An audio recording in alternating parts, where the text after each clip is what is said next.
One want of, to ask you one question. yeah. You say you put your album together all itself, the different sizes, etc. Do you have many complaints of people saying, "I wish this was an 8x10 instead of a 5x7"? No. You know why? Because every shot is well thought out. The ring exchange is always two 5x7s. He's putting the ring on her finger, she's putting the ring on his finger. 10x10s, always full view of both of them in full bridal party. Another full view of them doing the kiss. I mean, it's so plain to me that why would I do a 5x7 unless I had enough to choose from, or the kiss was just so outstanding, or maybe he dipped her and it was clear and it was wonderful and it was just an awesome shot. I might make that the 10x10. But I have what I call priority shots, and anything that's priority is big. And now that I have a 40, yes, lots of panoramas, that every time they open their album, they're just blown away when they look at these, I don't even tell them about panoramas. They don't even know about it. So as they're flipping through and they see those things, they go, what? The whole thing is it tells the story from start to finish. So what have I missed? So no, I've never had a complaint on size, like I wish that his picture of him putting the ring on my finger was bigger. I've never, so far, knock on wood, I've never had a complaint yet. And if they have complaints, like I had one couple locally tell another photographer that they did not want to use my services for another wedding because it took me 6 months to deliver and mom is not in any of the pictures. That's what they told them, which was untrue. Because it took me, back when I was delivering in 3 months' time, it took me 4 months' time because I couldn't get the lab to get all the indoor shots with the same tonalities. I didn't want one warmer than the other. I wanted so it was consistent from page to page. It took us longer to do that. And plus I started collaging images for the first time, and I called them and said, by the way, your album will be 4 months instead of 3. And I know the mothers in there because I was there for the whole wedding and I know who all the people are. So I still have not, they're local business people in Breckenridge, and I still haven't confronted them yet, and I don't know if I will confront them, but if there's never an opportunity, I might say to them, you know, if you really like your album, tell your friends, but if you don't, let me know, because I'd like to know what I need to do to make it right. Because my reputation is so important, and I would jump through hoops for you. I'd jump through hoops for them to make sure it's right. I would even add in an extra page if they felt something was missing. That's how important it is to me. Tell me if it's not right. Tell me if there's something different you want. But so far, it's as long as I tell the story from start to finish, they know what they're getting. And there's no two albums that are alike. That's the thing, is when I show you someone else's wedding album, I can't tell you what yours is going to look like until that day happens. It might be a snowstorm. And so we have to do everything indoors. Or did I already give you one? What this is that it's a program evaluation. And I want you to be sincere about it. And if you think I deserve a 1, give me a 1. Because right now, I love teaching. I really love teaching. I hope to be able to teach again. I even called PPGO, told them that someday I'd love to be able to teach a program there. But I need to know where I stand. I need to know where I can improve. I accept constructive criticism very easily. If you don't like me, I accept that too, because not everybody likes and dislikes people. You know what I mean? It's just, you don't always connect. And so I really want your honest opinion on these so I can go cry my way home. I mean, I'm serious about it because I really like doing programs. They're a lot of fun. I don't know if I ran out of these or not. Let's see. Are there any questions at all? You know, we were talking about how, you know, you can put value on photography in your own mind because you are a photographer, but trying to get the clients to have a value for photography is another thing. At lunchtime we were talking about the people that have these unbelievable budgets for flowers and music and everything else, and then the ones that will hire you for, we only want you for 4 hours and skip the reception, and they want you for the most minimal amount. Well, you look about, photographers don't have a rule. What is the rule for how much you should spend on the wedding ring? 2 months' salary. And the jeweler will tell you. Is that a rule? That's what the jeweler will tell you. For a rule, they'll say, well, you know, what are you trying to budget? And they'll say, well, what's 2 months' salary? And you think about it, and, you know, I mean, for some people, that can be a lot of money. Right. I've never heard it put that way. Yeah, some's not very much. I think that's a rule. Yeah, but see, I mean, where's their photography rule that says it ought to be 20% of your wedding budget? Right. You know, I don't know. nobody's ever done anything like that to. Well, the point is it's the value of your consumer. Because I have done very upscale weddings that have megabucks, and they just wanted to hire me for the most minimal amount because photography was not important to them. It's up to you to educate them, but even after you try and educate them, they still go, well, we'll just still do the 4 hours. Because it's not art. And it's not. To them, it's not art. I don't know. I don't understand that thinking sometimes because I will work these full blown and go, I don't get it. But that's okay. That's us as a photographer or photographer speaking. Yet I tell you what, you watch every time there's a disaster, a flood, a tornado. What are the things that they talk about? The things that they can't replace. My photography, my wedding pictures, my baby pictures, you name it, they don't have it anymore. And that's the one thing we can't replace anymore is the history that was captured in time. And a small portion of their budget, but we're 100% of their memories. Oh yeah, exactly, and that's well put. And the one thing I will never forget when I was a flight attendant, we were coming out of San Antonio, Texas, and we had to delay the flight by 30 minutes waiting for a family to board. And when I say family, it was a man and woman, late 50s. The clothing was still charred on his body. And he was clutching an album and he was still in shock. I don't understand why he was on our flight as opposed to being with medical services, and the woman was in the same condition. He was worse. His face had been burned, part of his beard off, and he's clutching the family album. He went back into the burning house to get the album. But see, they don't look at it at the time. Yeah. We went to a seminar in Des Moines. Which one was that, Linda? Supervisor. Yeah, and he had a picture out of USA Today, and it was from the airline crash. The lady's holding a beautiful art leather folio, senior pictures of her daughter that had died in the crash. So, you know, the value is where you put it, where your client puts it, but sometimes as much as you try to educate them, hey, I mean, you've done your best, but when you watch, we're going to raffle off this one, and that's the one in the machine. I always do this at programs, and it's the wedding music, and there's 14 songs on here, so. You want to do that one first? Nope, you go ahead. You draw. We'll I don't want to be partial, because I'm sure I'll draw your name, Everybody or draw your number. Oh, you didn't? Who did not get a ticket? Okay, 427232.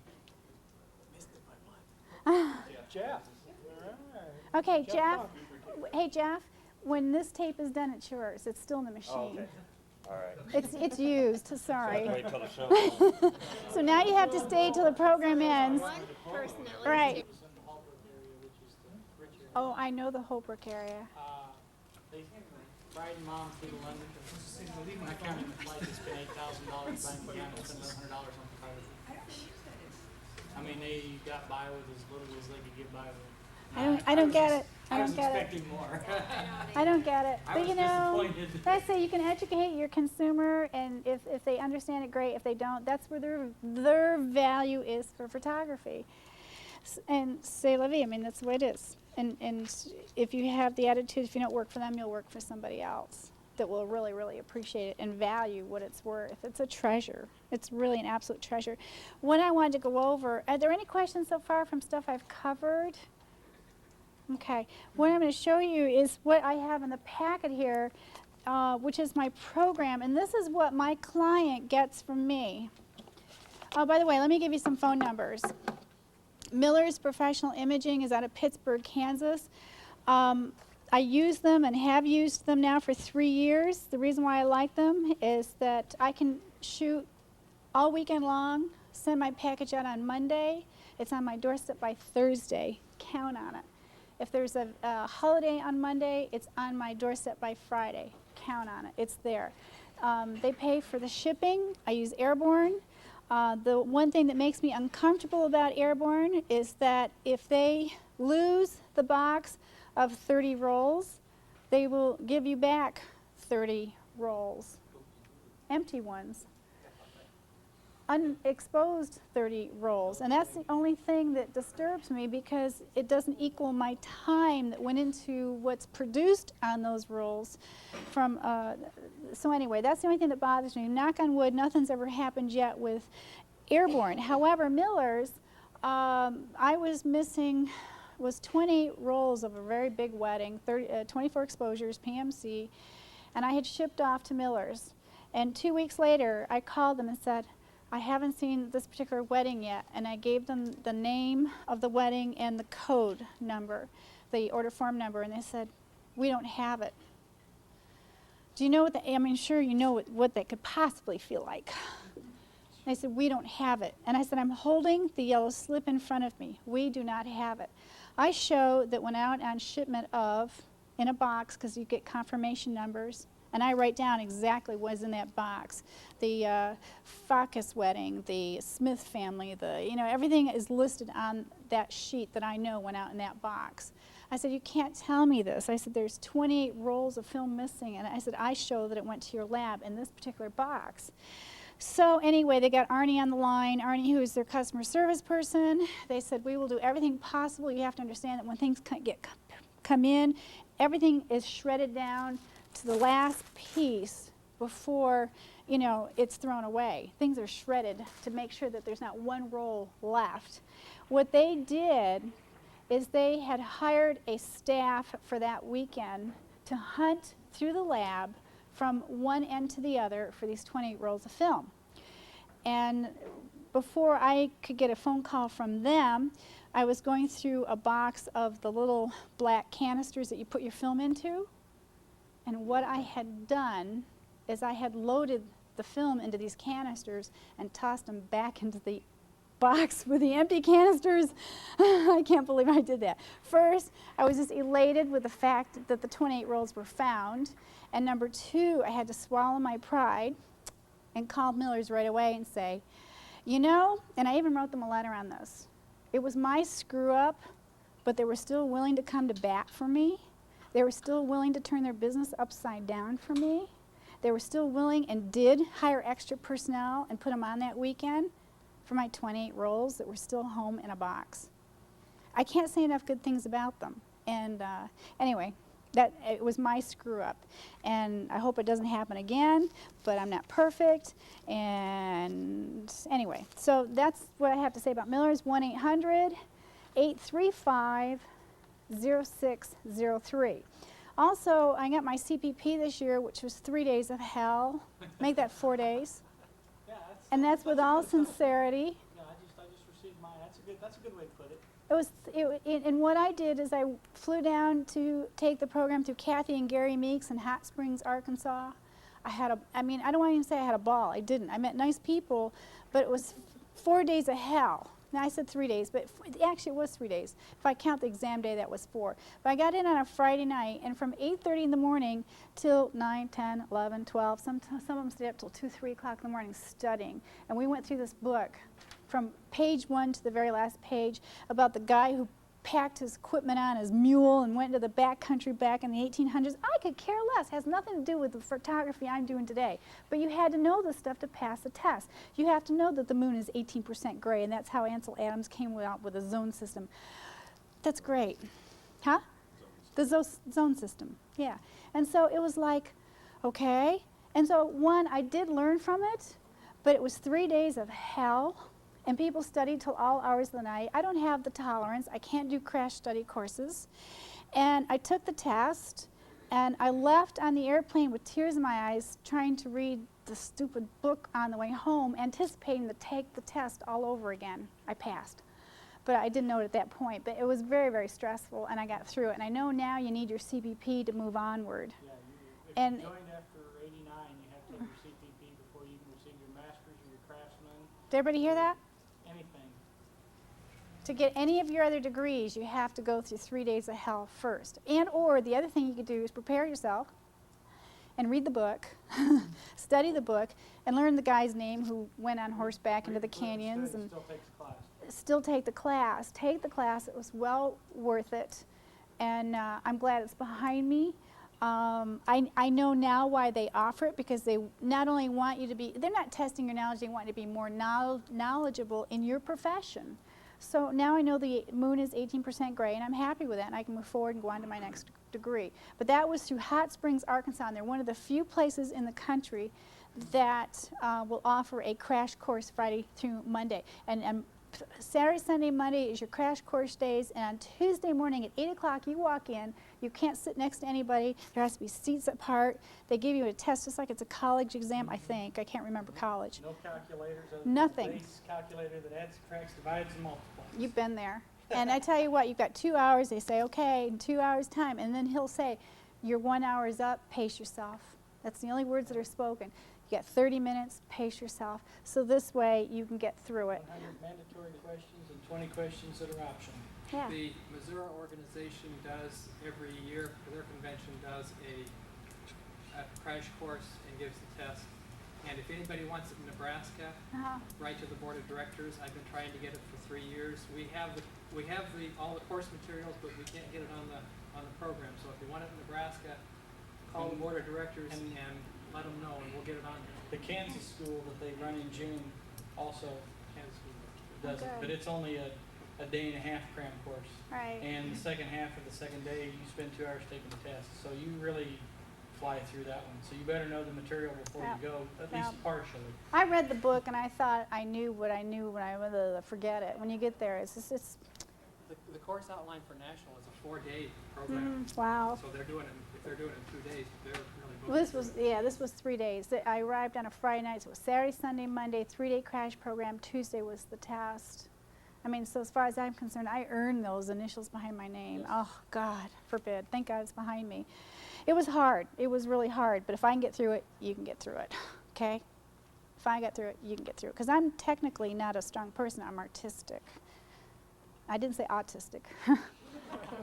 Okay, Pierce Company, 1-800. They're a gadget company. They have everything from my little mounting system, the little circular gadget, and they'll send you a catalog. 1-800-338-9801. So if on Monday morning you call them, just say, send me your catalog. They've got all kinds of stuff. Classic albums out of New York. I think this thing floated the room. Did everyone get to see this? Some people probably got to sit in the dark, but yeah. Did some of you get to see this? The album company? Did you not see this? Okay. Because that's the album company I'm going to start using now, and if they can't meet my demands, I'll go find another one. And the only reason why I haven't used art leather is because they weren't offering black and silver, and to my knowledge now they do. So anyway, that's classic albums. Okay, so when a client calls me on the telephone, oh, by the way, speaking of telephone, there was this business in town. It was Sunday morning. It was 7 o'clock in the morning, and I called them, and the voice on the other said, hello? I said, hi, is this such and such Rudolph's Bakery? Because I didn't know if I had the right number or not. She goes, well, I answered the phone, didn't I? Do I want to do business with them? I mean, she really bit my head off. I was just calling to see if they were open. I can't say enough about the phone. The phone is so important. If you want the job, your enthusiasm counts right up front. When a client calls me, this is what I send out to them. I've tried to keep it small and compact. So it's a 5x7, inexpensive, plain white envelope.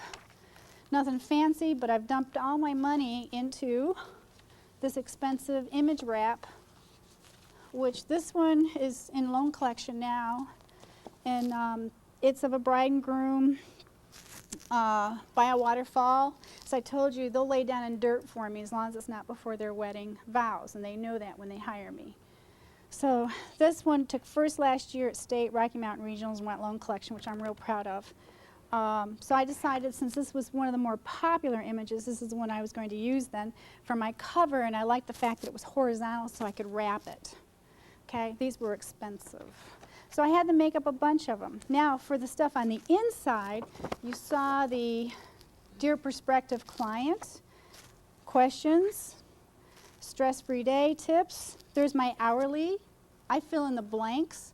I decide how much they're going to have to pay for me to pick up the camera to do their wedding.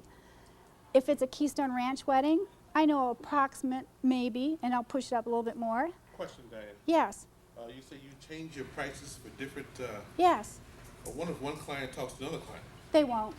Okay. Hasn't happened yet. Coming from out. Especially since most of mine are out of town. Okay. Like for an example, this is an example. I'm pretty straight on with the same prices. But let's say that now, which I am, fully booked for June of '98. And now you're coming to me and asking for my services for June of '98. I'm going to hit you probably with $500 more. I'm in the ballpark, okay? It's not too high and it's not too low. But I rarely have clients that know each other. And I did run into a situation from a client, Mega Bucks family, that hired me 2 years ago. They called me and plunked a retainer fee down to have me for this year's wedding. I was about $3,000 over what I was doing 2 years ago.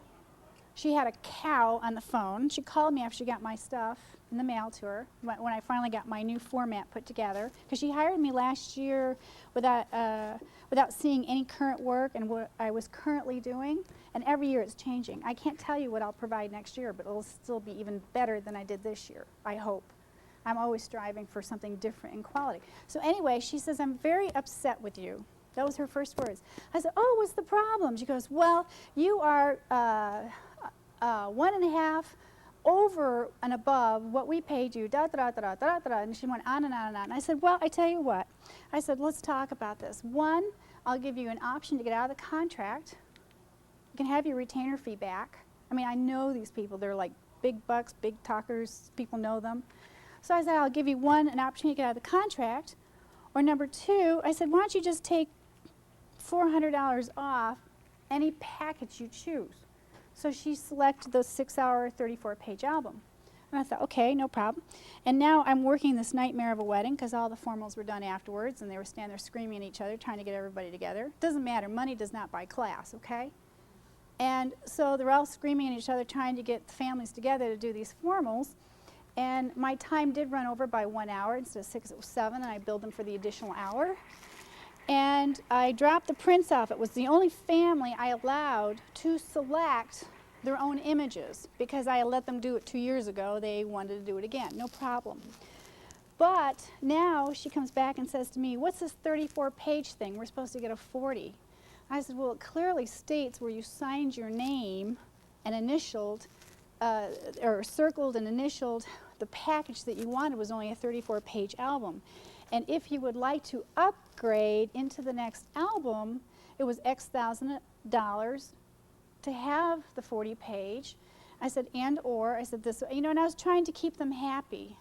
And there was no way I could keep them happy. Well, they're getting a 34-page album, and there's no collage images, and there's no panoramas. She insisted on having the same product that she got 2 years ago, and that's what I'm delivering to her, the same product. I'm not doing collages, I'm not doing panoramas. I will give them an album that has 4 5x5s and a couple, there's some 8x10s or 10x10s throughout that will tell a story. But I've handed her a stack of prints, and now it's up to her to tell me which ones they want in there, but they still have to stay within 34 pages. And you know, I called the family attorney right away to find out where my grounds were, because I never dealt with this situation before. And they basically said, oh, well, and this guy has no value for photography, the attorney. And he goes, well, what is it going to cost you to give them a few extra pages and keep them happy? And I thought, 1, I let them select their own images. 2, I took $400 off. What else did I do for this family? And I didn't charge them for the engagement, huh? Photographs after the ceremony. Photographs were done after the ceremony, and I also did their complimentary engagement portrait because they were return business. I said, what more? Why do I have to give them extra pages? He goes, well, you do what you want. It's just when you're in front of a judge, you want them to know that you went to all ends to make these people happy. And I said, well, I'm not giving the store away, so I guess I've made my decision. And, you know, I'm not a hard-nosed person to deal with. I will jump through hoops for my clients, but don't abuse me and don't insult me. And that's what she was doing. She was trying to take advantage of me. So the next thing I did is I got on the phone to Keystone. I am Keystone's #1 photographer, and that's where their wedding was. And I called the wedding consultant. I said, I run into problems with this particular family. By the way, they're from Iowa. And I said, I've run into some problems with this family, and I don't want this to mar my image at Keystone, because I said there could be some negative comments coming back. And you know what she said to me? Diane, you cannot mar your image. We know who you are, and we know what you do. Besides that, they were a pain in the ass for us, too. Usually if they are for one, they're all the way. She tried to do the same thing to the florist. She tried to do the same to Keystone. The leopard doesn't change, that's true. And so, you know, that was really important to me to make sure that my contacts knew how hard I worked. So this is what my clients get. The other thing that goes in there is, guess what? My favorite video photographer to work with. He's awesome. He doesn't use strobes. He does, you know, there's no hot lights and sheets and bouncing lights. And I mean, he just captures what he sees, and his work is beautiful. So I'm real pleased with him. We work as a team. I just love it. This is really important. This also in here, besides the contract, which you didn't see up on screen, this is real important, which is my wedding day itinerary form. And this is what we fill out in its entirety. Now on one side, it starts from 8 o'clock in the morning and goes till midnight. So this way you can fill in the blanks to whatever is happening.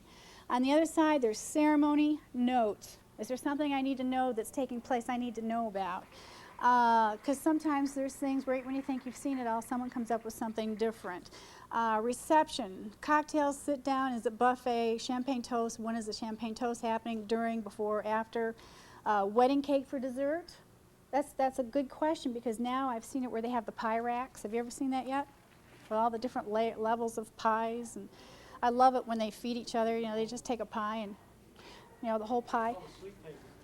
Sweet table, tarts, bouquet toss, removal of garter. A lot of my upscale weddings, it's 50-50 on those. I don't always see them, but it's in there so I know. Additional notes. Over here, bride, her side, groom, his side, family. It says father, spouse, mother, spouse.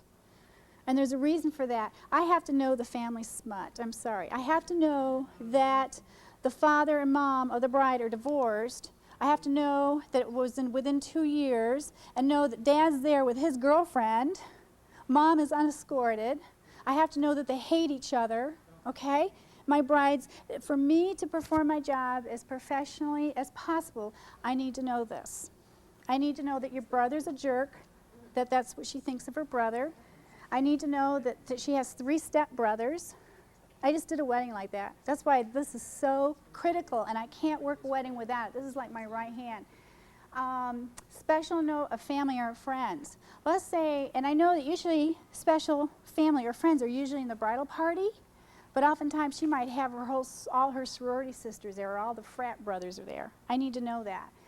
Are there any divorces, deaths, which we need to know about? Is not to embarrass anyone. You know, even 1 week before the wedding, we still nitpick this apart. She knows she's not supposed to say to me, Diane, you should know all this stuff. She knows her wedding is next. So we nitpick all this apart, right on down to the details. That we know her grandparents passed away. We know that there's been a divorce. We know all this stuff, because now when I go to work for them, there's no questions asked. And the only time that there's any controlling of getting anything done is in the beginning. Because after the formals are done, there's a ceremony and it's a party. And I have nothing more to do other than capture the magic. Okay? Because I know you think probably I'm a control freak. It's in my personality. Okay, so on the back, there's local address where they're staying, even if it's their home address. Wedding location, reception location, florist, cake baker, DJ. I want to know all this, and I want the address. Now, I know most of the people in my area, but when I have an opportunity to work at the Governor's Mansion, the old Grant Humphreys Mansion in Denver, I'm not familiar with all the Denver businesses, but because I took the time to take pictures of flowers, the caterers, their setups, I want to know who these people are, because now I can just kite them some 8x10s. I rarely hear thank you, but it's so cool to go on a job site. Oh, Dian McGowan, yeah, you sent us some pictures. You know, even that's a reward. What else on that? Oh yeah, there's a band out of Denver. I mean, I might as well collect the commissions. I book this band every time, and it's one of the best bands around. You want the roof to come down, you hire these people. Said, if you don't hire a good band, you better have a damn good DJ, okay? DJs fall in 2 categories. They either, one, don't know when to shut up, and they're a radio talk show host or whatever, and I'll never forget one, because I thought the groomsmen were going to punch him out. He goes, the groom is so cool. Why is he so cool? Because he's the groom. He's the groom today, and the parents wouldn't be here if it wasn't for him. And I was like, you should have seen 4 guys turn to that table, and I thought they were going to punch his lights out. So you can have good DJs. Is there any DJs in here? No? Okay. And then you can have ones that don't say anything at all, and that's even better. Okay, so anyway, that's important. I help them through all this. I walk them through it. But this is what they get from me. Now, what they've just told me too is that they're getting married at Keystone Ranch. Cool. I have a slimline card that I'm going to make sure they get of my famous wagon shot. That's what sells me. And that's a wagon shot that's just outside the ranch where they're having their reception, and it's a beautiful shot. Okay, they know I don't use any hot lights. We do all formals prior to. So this is all natural lighting, and it's done before the wedding. Okay, it's all. It looks like a studio shot. And it's all just natural light. So these are images that I put in here because you know what they're going to do? They're going to take this to work, or they're going to run through it, and there might be one shot. Here's a wedding I did in Ohio last year. This was a year ago. The colors are just awesome. This one you've seen already. Here's one inside a church, Beaver Creek Chapel. Oh, you're getting married at Beaver Creek Chapel? Great. I make sure this is another one of the selections in the book. I mean, I've got a tray this big of nothing but prints from every different church I have photographed at, receptions. There's slimline cards from Miller's, and if I run out of them of a particular shot, there's always more because I'm always shooting and I'm always picking a new image, so they're always seeing my current work. And these are people that I communicate, even if they're locals. I've got one I've got to send out Monday to a local bride in Breckenridge. I said, I don't have to chase down my business. If you like what you see, call me. We'll talk. Okay? And then I throw in a couple of these, little playing cards. But anyway, that's what's in here. And then the other thing I toss in, which is really cool, is, and the mother was running all over the reception the other day, showing this to everybody. It says, just married, go away. And my name is on the back. So even if you've chosen to go with another photographer, they're going to use their door knocker. Ha, ha, ha. And my name's there. So, I mean, I like that. That's in there as well. The other thing that I send to them is this Rocky Mountain Brides Guide. Now, I was telling you about it. This is about me. I like saying that because I have just as many pictures, if not more, than the other photographers. But that first shot, next year, I can tell you right now, because I have a half-page ad here, next year I won't pay for it. I'll get it anyway. How? How will I get my half-page ad? Well, this one right here is a full-page ad, and it's for the Hearthstone Catering Company, Hearthstone. That's a bridegroom wagon, the horse and carriage company with Hearthstone in the background.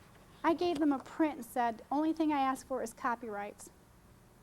So that paid for it right there. There's a full-page ad. Okay? Here's another one. There's that shot, you know, underwear, long johns, you know, with the mountain boots. Okay, so that's my half page that I purchased, which I will not pay for next year. Don't have to. The Wellington, look at the Wellington. Now, one of the things I do for marketing, because I try to keep my marketing dollar down as my reputation goes up, I called the Wellington 2 months ago, and I said, how would you like if I select one of my bride and grooms, and we come over before your dinner hour at 5, we'll come over maybe 3:30, 4 o'clock, and in their bridal attire, we'll do pictures of them in one of your little cozy Victorian nooks with champagne. And how about you give the couple, since we're not going to pay them, why not give them a free dinner, complimentary dinner on the Wellington? And I'll shoot off a roll for you and give you the film and the negatives for your own advertising purposes. All I ask for is my name to be used. Whoa, okay, well guess what? In the new book, they're going with a full-page ad. And it's my shot and my name underneath it.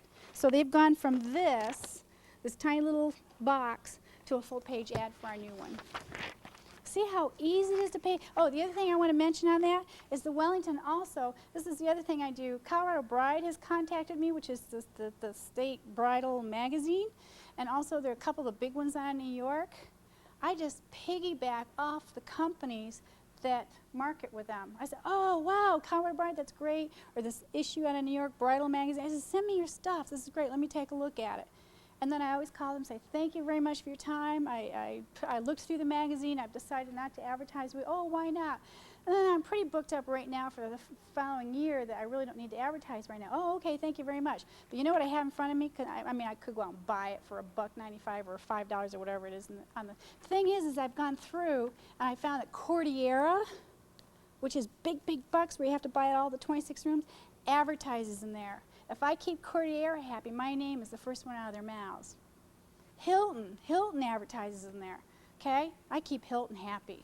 My name is the first one they use. So I piggyback off all the big ones. Piggyback. That's how I picked up a job in Toledo. I mean, I piggyback off a lot of the other places, and I'll send them some of my work. And if I get to work there, I make a nice 11 by 14, ship it off to them, let them frame it if they want, or if I think they won't frame it, I'll frame it for them because I want it in their office. What else? Any questions yet? I mean, here she's laying down in the dirt. She's a physician. Yo, I want you laying right here. No problem. They just lay down for me. I mean, you'll see that in the slide. I got a good one of that one.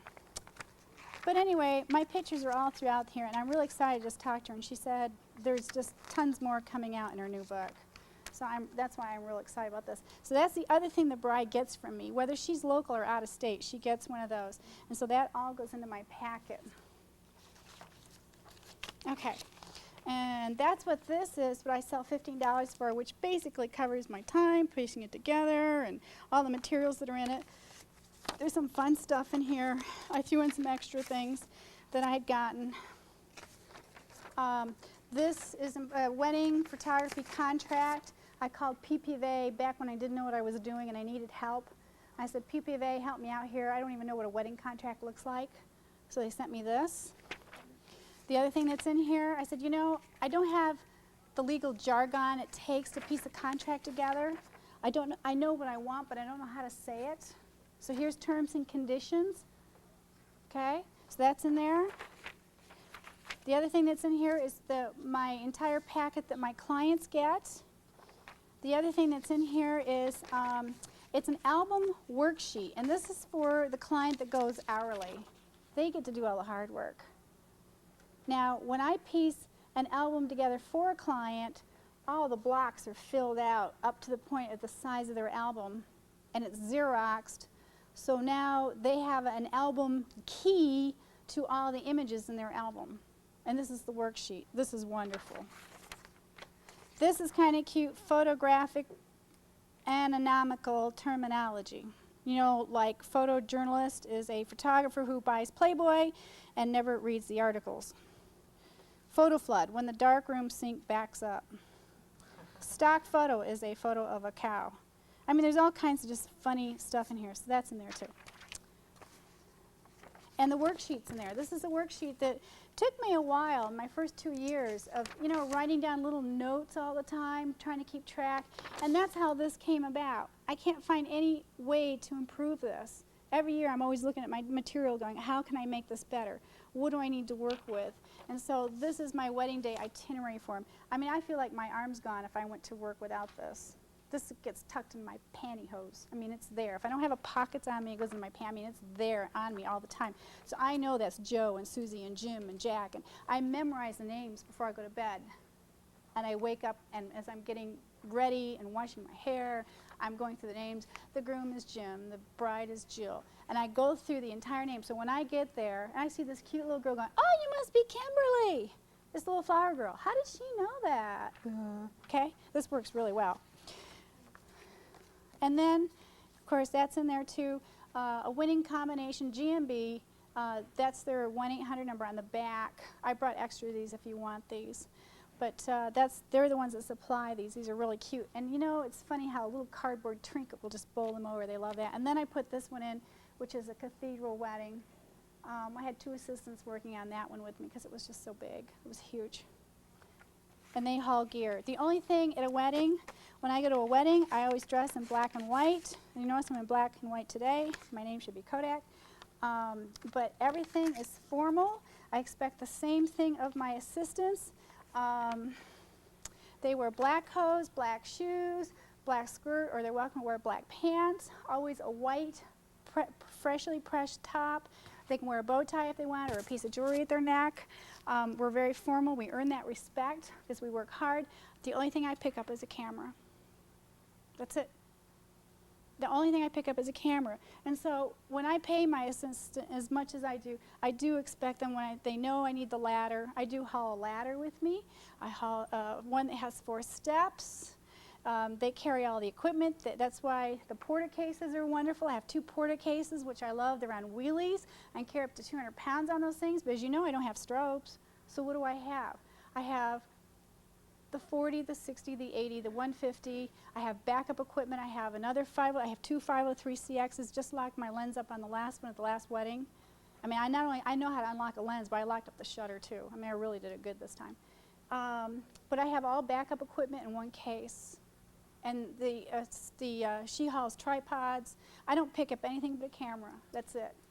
And I never raise my voice. We're down to hand signals across the room. If I look at you, Monty, and you're my assistant, and I go like this, okay, you might read it as being something different, but she knows this means I need another battery pack. Okay, and I don't have that thing hanging off my shoulder. I use little NiCads. I slap that thing in there. It's good for, depending on if I'm indoors or outdoors. And when that thing is exhausted, I need another battery pack. She's there with another. I mean, we can be across the room, but she knows I don't care where one eyeball is. It can travel, it can roam, as long as the other one's on me, because we're always making eye contact. And or this means I need another film back. That means I'm empty and I need to be rewound. And to slap on another, as I take it off and say it needs to be rewound, she's trained to say PMC 400. And so this way we stay on top of things. When she takes an exposed roll, it goes back into the case. We work left to right, and she flips the first one upside down, because I've heard that you can double expose your images by taking an exposed roll and slapping it back in the camera again. We work from left to right, and she flips it upside down, the Pro Box, and we work from left to right. So we have a system down, and anytime I work with a new assistant, they're bowled over about all these little details. But details are important because that's part of our finished product. That's part of our performance. And you know, it's amazing the people that will see me work and say, where were you on my wedding day? How come I've got screwed up shots? Or how come I didn't have a photographer who cranked off a whole roll on our first dance? Says we looked so geeky-like, and it was because maybe only 1 or 2 shots were taken. I blast off a lot. To me, my film is my least expense. It's my least expense. Okay, any questions yet? I'm just kind of babbling. Okay. No, oh, good question, because we talked about that too. Rehearsals. In my pack says I don't attend rehearsals, but I will advise. What's my advice? Let's talk about it. You're my minister. Okay? Because I have big guys I do work with. You're my bride. You're my groom. Come up here for a minute. We're going to talk about this. You just hired me to do your wedding, and you're here, and you've hired me, and it's a year away from your wedding. And everybody tries to screw up what works. Okay? Do you understand when I say that? Come on over here for a minute for me. Thanks. Everybody tries to screw up what works. Come here, Roscoe. Preach. This is what works, okay? You two are going to face each other. Great. And the minister's going to stand on the other side. Okay? This is what works. You have side profiles, and you have a minister that his voice is going to carry. Okay? Now, I had one bride that wanted to, she goes, well, we're going to do everything a little differently. Come on around for me, Roscoe, and face them now. Now, even though, come right on up, because you're going to marry these folks. Can you see the ring exchange? Can you see them? I know I picked a big guy for this position, but some of the ministers are this size once they put other garments on. Okay? Now, the couple was standing up on one step higher, but it didn't matter. And he was a real egghead about wanting to do it his way. And I stressed to the bride, I said, if this is important to you, he will be on the other side. Don't screw up what works. Now, of course, I didn't say it that way. I can say it to you guys. You know what I'm talking about. But I said, don't change what works because his voice is not going to carry. He says, well, then we're going to have him stand off to the side, and we'll do it that way. And it still doesn't work.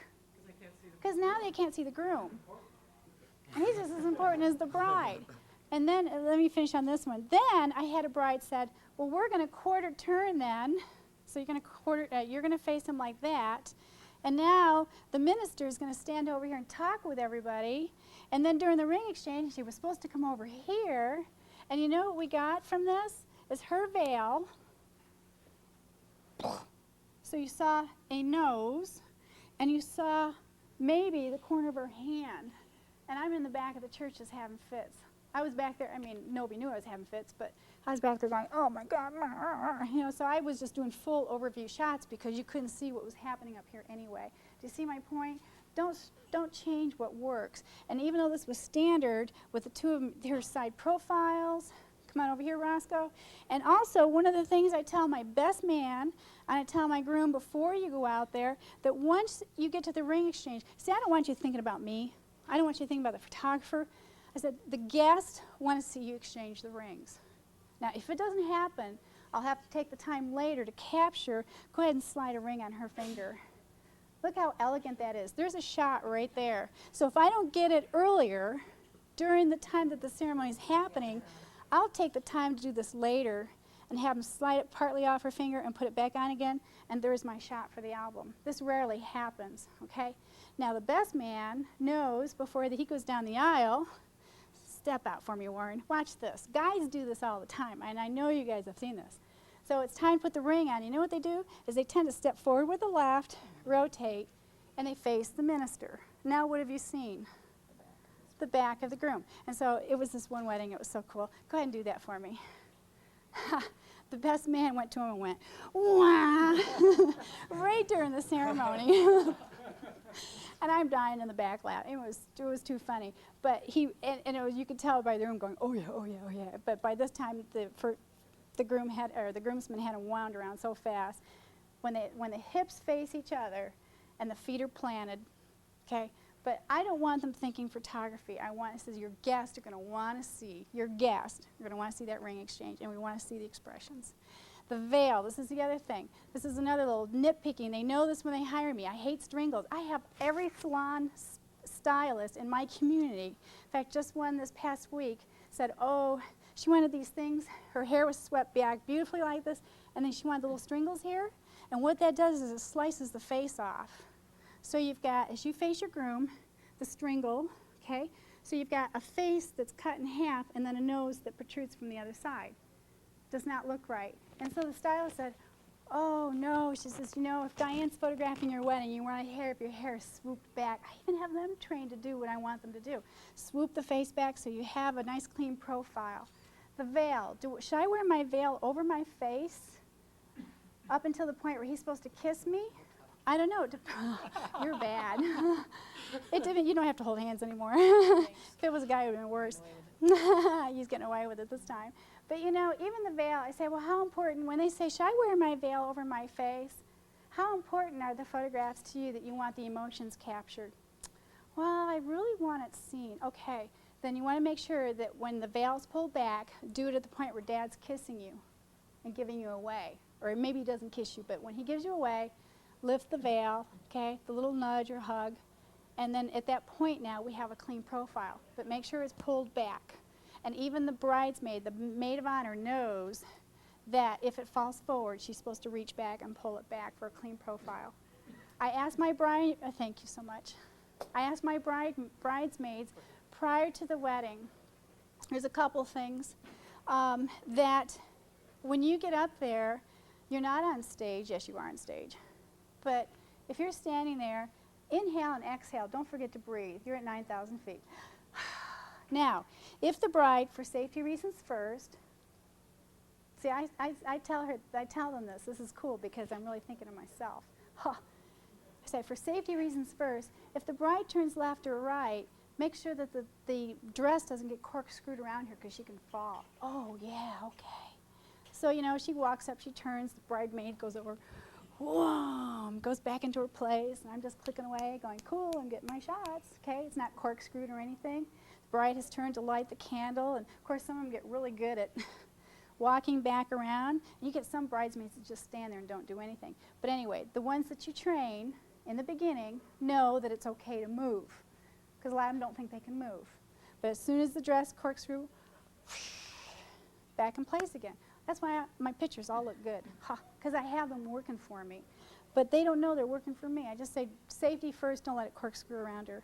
Kind of along the lines of what you're talking about, when we have our consultations and stuff, I tell them, think about this from your guest perspective. Yeah, I said, play like you're a guest at your own wedding. Yeah. I said, it's selfish on my part because I want to see the exchange of rings, or I want to get a picture of it because you're going to want to see a Right. picture of it. But if you guys are standing shoulder to shoulder or turned away, I said, your Right. guest can't see it either. We And I wanna said, see the that's all part emotion. of the deal. we want to see the magic. The other thing that blows guys away, which I love, right, this is before the ceremony and they're all gathering around. Of course, and not even before the ceremony, it's before our formals. Before the formals start, go, yo guys, y'all look great. There's something about a man in a uniform or a tux. They look so handsome. And so I said, first thing I want you to do is put your hands in your pants pockets. A lot of you guys know this as being wedding photographers, but for those that are new at it, and you reach up into the top. Now, I don't care. I don't know what you're really doing with your hands in your pockets, but I want these little fingers right here to go up into those little holes and pull the shirt down. So it pulls it nice and down. Otherwise, it blouses on them. Okay? And so, oh, whoa, cool. How did you know about this? I mean, this is like, they think that's so neat that a woman knows this stuff. So now the tops. No. Oh, yeah. And they want you to do it for them. It's like, I've never had that happen to me. I've never come across that. they want to do it for them. And it's like, right. Behind closed doors, we might consider it. I fall in love twice a week, and it's always with the best-looking people. And the grooms, oh my gosh, some are so handsome. Yes, I think I got a husband to go home to. So anyway, that's number one. I said, number two, I said, you can choose. You know, once the ceremony starts, I said, it's their day. But if you decide to stand like this, I don't know what you're doing with your hands, okay? Trying to hide something. I hate this pose, that fig leaf pose. I said, so, you know, guys, I said, you can stand up here like that. You can stand up there like that. You can stand like that.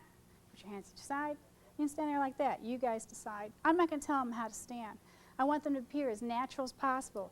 But I do tell them this. I said, this one looks like you're going to the bathroom or you can't wait. Okay? So, I mean, you can see that. So, anyway, I share that with them, and guess what? 9 times out of 10, nobody is standing like that come ceremony. Again, I don't want them thinking about me. I just say, hey, you guys decide how you want to look. And then you get guys, of course, who, this happened at one wedding. They all came down the aisle, and there were like 6 guys, and they all, this is during the ceremony. This is the ceremony has started. And they all turned their backs, and their hands are here, because I was waiting for them to turn around and do this. And they turned around, and they had pulled their white shirts through their flies. I thought I was going to die. The whole congregation broke up. But anyway, they were obnoxious, but they were fun. I couldn't believe they did that. Have you guys ever seen that done? They pull the white shirts through the flies. Yeah, anyway, so much for that. Any questions yet? I'm just babbling away here. But anyway, this is what's helped my successes in getting where I'm at today. And it's not right or wrong. It works for me. It works for the clients I've worked with. Knock on wood, so far I haven't had any problems at all. When I say problems, haven't had anyone not like what I've done, except for the one local couple who says it took me 6 months. I know it took me 4. I don't understand, and oftentimes I wonder, should I even bother approaching them, because I want to make sure things are right. That's so far the only one complaint I've had since I've done this style. And I tried to make it as simple as possible, provide the best quality product I can. When this album goes out the door and my name's on it, I want it to look really, really good. I want it to be a treasure. And I had one mother say to me this year, she says, you weren't paid anywhere near enough what this is worth to our family. And that was the Dredge wedding. And it was like, wow, that was really good to hear. And then I upped my rates by another couple thousand. Now, you assemble your own album? I assemble everything from start to finish. The only time, sometimes I meet my brides on the wedding day for the first time, especially ones that hire me from out of state. Or they're there a year ago. I wish I did Polaroids of them, Polaroid of these people, because I can't remember what they look like. And so I'm always challenged every time I go to work, because I don't always know my clients. Short, fat, tall, skinny, you know. And so you know how you visualize in your mind and you dream before you go to work because you know your clients? I don't have that comfort of piecing in my mind what I want. So sometimes I have to be very, very creative when I get there and work with what I've got. Before I hit the final slides on this, you know what I'd like to do is put families together. I'm going to put families together. Okay, help me out here. Pick a mom, pick a dad, pick a bride, pick a groom. Challenge me, yeah. Just pick people for me. You don't all know each other though, right? Because I don't want to pick, because then you're going to think I've selected according to body sizes, and we're all different. Some of us are short, some of us tall, some of us are wide, some of us are skinny. And I'm going to try and show you how I would work according to body sizes. The whole idea, I can't remember which photographer I learned this from, but it made sense to me that you strive to make everyone look good. You make the bride, of course, look awesome. It's her day, and the groom, okay? He's just as important. The other thing is you make the moms look dynamite because they're the ones paying you. And the fact is they usually have the biggest mouths, because if they like what you've done, they're going to tell everybody. You make the mothers look good. It doesn't matter how lousy the bride looks. The mother's going to love you if she looks great. And I had this one father who I never thought was picky or particular. I didn't even know if he had an opinion. And he told me after, he goes, I can't believe how slender you made me look. And I'm glad to see that there's some suit coats. I'm going to use Steve. Come here for a second, Steve. I've selected him, but you guys pick family for me so I can be physically challenged here. I've selected you for a reason because you're wearing a suit coat. Come on up here. I want to show you how you can take weight on a person and how you can take weight off a person. And these are some really good pointers before I show the final stuff here. Okay, what I'd like for you to do is spread your feet apart, transfer all your weight on one foot, pull your jacket back and put your hand in your pocket. Pull your jacket back and put your hand in your pocket. Oh, you don't have the kind of pants. And you know, I know a lot of photographers do this, but I can't stand that little thumb. It looks like a ding-dong to me. I mean, I'm going to put it to the point, but when guys do this, that is in such a position that's always bothered me when I see all guys lined up with their thumbs out, because it's right where, you know, anyway, I made my point. I need an, sorry, used you as an example, Steve. He's going to hate me now. Monty, what kind of pockets do you have? Do you have the slanted side pockets? Or do you have the little watch pockets too? You're on, you're out. I already embarrassed you. Thank you. Sorry about that. He's going to screw up my music now for my final play. Okay, same thing. Just spread your feet apart and put your hand in your pocket. Pull your jacket back, put your hand in your pocket. Okay, go ahead and spread your feet apart. Just make them comfortable and transfer all your weight to your back foot. Okay, and you need to quarter turn towards them. So I don't know what Hansi says. I don't know. I just know, hey, close your eyes and pay. That's all I remember from his class. Close your eyes and pay. Okay, quarter turn a little bit more so they can see this. Go ahead and move your feet around so you're comfortable. There you go. Okay, oftentimes when a guy pulls his jacket back like that and a little bit of cuff, I used to roll them, it's too much time. You just take it by the right here, right at the elbow. So you've got black, white, black, or navy, white, and black. Okay, now this right here adds weight to him. And that's from this point to here, because that's all weight. And oftentimes, if guys are heavy, they're going to have this pouch, and the jacket's going to fall back even a little further, right? So once you've got him positioned and it looks good, then you're going to take this piece and pull it over. Oh, you're attached. Okay, now you can. There you go, okay. Now, look how I just took the weight off him. The jacket looks natural as it falls, and now there's just a little bit of a cuff. And so you don't see all this white? And see how now, I mean, he's very slender anyway, but see how now it pulls the eye from this, oops, sorry, boink. From this point all the way down to here is very narrow and very flattering looking, as opposed to that, okay? So that right there will slenderize even a heavy person. Thank you, Monty. Thank you for making me skin. I would just summarize the mother. Okay. Who's mom? Say again? I would just slender the mother, the bride. How would I slender the mother? Okay, pick two people for me. Pick bride and groom for me. See, I don't want to pick because I don't want you to think that I'm picking people according to their body sizes to make it easy. Pick a Who's bride gonna and groom? pick a bride and groom? And you and I went to Hanson Spong's class together, so you know all this stuff. You learned this too. He just wants to know if you remember it. Oh, I do. And you know, my photography took a whole nother level above what I was doing before when I learned from Hanson. I was like, I look at some of my old stuff now and go, whoa, I can't believe people paid me to do this stuff. But now I look at it and say, it's so easy because it has become natural. Help me out. Just pick people. Give me a bride and a groom. Just turn around and look. Give me a bride and groom. I don't care who they are. Because I don't want you to think I'm picking these people because they're bride.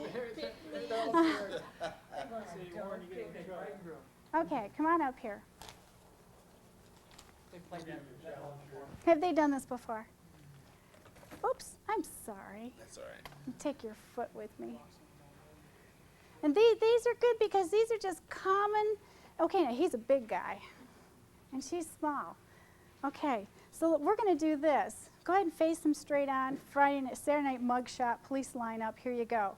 Okay, great. And see the differences in sizes? We're going to make this guy look thin. Watch this. We're going to take the heaviest part of his body. I'm not perfect either, okay? So I'm going to pick on you a little bit here.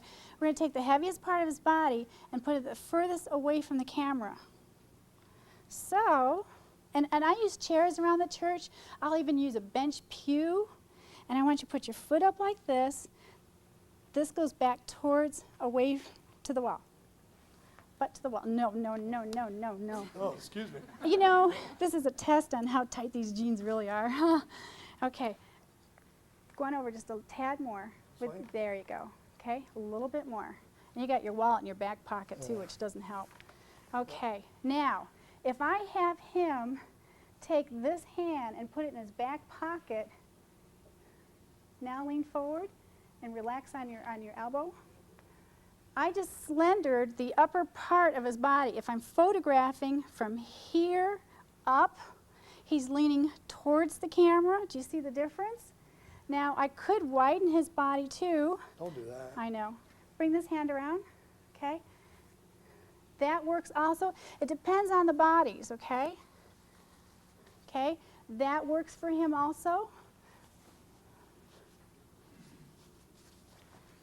But when his hand was back, you saw one shoulder, and I would have cropped it right at that point. And I think I liked it better with the arm behind. Do you agree with me? Take the arm, put it back in your back pocket again. Now it looks like he's leaning forward. Okay, there's a shot right there. Now you're going to look at me. Look right at it. Just going to turn. You picked a really big guy. But that's all right. I'm being challenged. Okay, hold on. Watch your foot. Okay, now put it back up. Okay, now I'm going to take you, Doreen. Okay, and I'm going to have you come in right here. Okay, great. And one of my tricks in accenting a woman's body, she can either stand here like this, stand on both feet, just stand on both feet, great. Or if she tucks her hips in, okay, by taking the hips, spread your feet apart so that they're one's back, one's forward. Put this one back. Okay, and now she's going to tuck her hips towards him. What this does is create a nice body line here. Okay, now take your arm and put it right in the small of her back for me, Jerry. That's it. Now you're going to lean in right there. There's my shot right here. Do you see the difference? You could do that. Let's see, nope, that looks too, I don't like the bend in the hand. You could turn your, and just let your hand relax naturally. There you go, that works. That works. Again, I have Doreen with her hips closer to the camera than her face. So this could make her look big here. So I'm gonna have you move your hips back further. But all in relation to who she's cuddling up to, she'll look of normal size. Do you see what I'm talking about? And so there's my shot right there. And so when I use big people, I'll generally go for the upper body, and they like that much better. Okay, great. So give me somebody else. Thank you. Give me somebody else, and we'll try it one more time. And then we're going to add on another bride and groom. How about you two? Why don't you guys come up? Yeah, because nobody's picking, and I need people. And you don't want to be here all day long. Come on up. Come on up. Oh, I will. I will. We'll do it. Okay, here I got 2 volunteers right here. Okay, one of the things I ask a guy to do, that I will never ask a guy to do, is point his toe. Okay? If I ask a man, I'll say, spread your feet apart, stand in the center, transfer all your weight to 1 foot. So this, look how strong this looks. Stand in the center, and I know there's one photographer standing under, he would always have guys do this, point their toes. Wrong. Just like I don't put guys with their hands underneath the floral unless they're really holding it, okay? Then that's a fun shot. But if you ask a guy to spread their feet apart, transfer all their weight, that's a very strong pose right there. Okay, so you're going to do that for me, Ron. Spread your feet apart. Okay, rotate a little bit more towards them. Okay, great. You're going to come in. See, you're also not very big. Okay, come right on in. And now, this is the problem I see with most photography, because I always look in windows no matter where I go. I see the bride come in a little bit tighter. Hold your hand out in front of you, Ron. Okay. Cuff, just a little bit of a cuff. Okay, great. Tuck your hips. Don't even tuck your hips, just stand there and lower your hands now. Okay, this is oftentimes what I see is a shot like this, and she looks about equal size as him. Okay, now we're going to we're going to slender her. And even a bride who has a waist like that, white makes a person look bigger.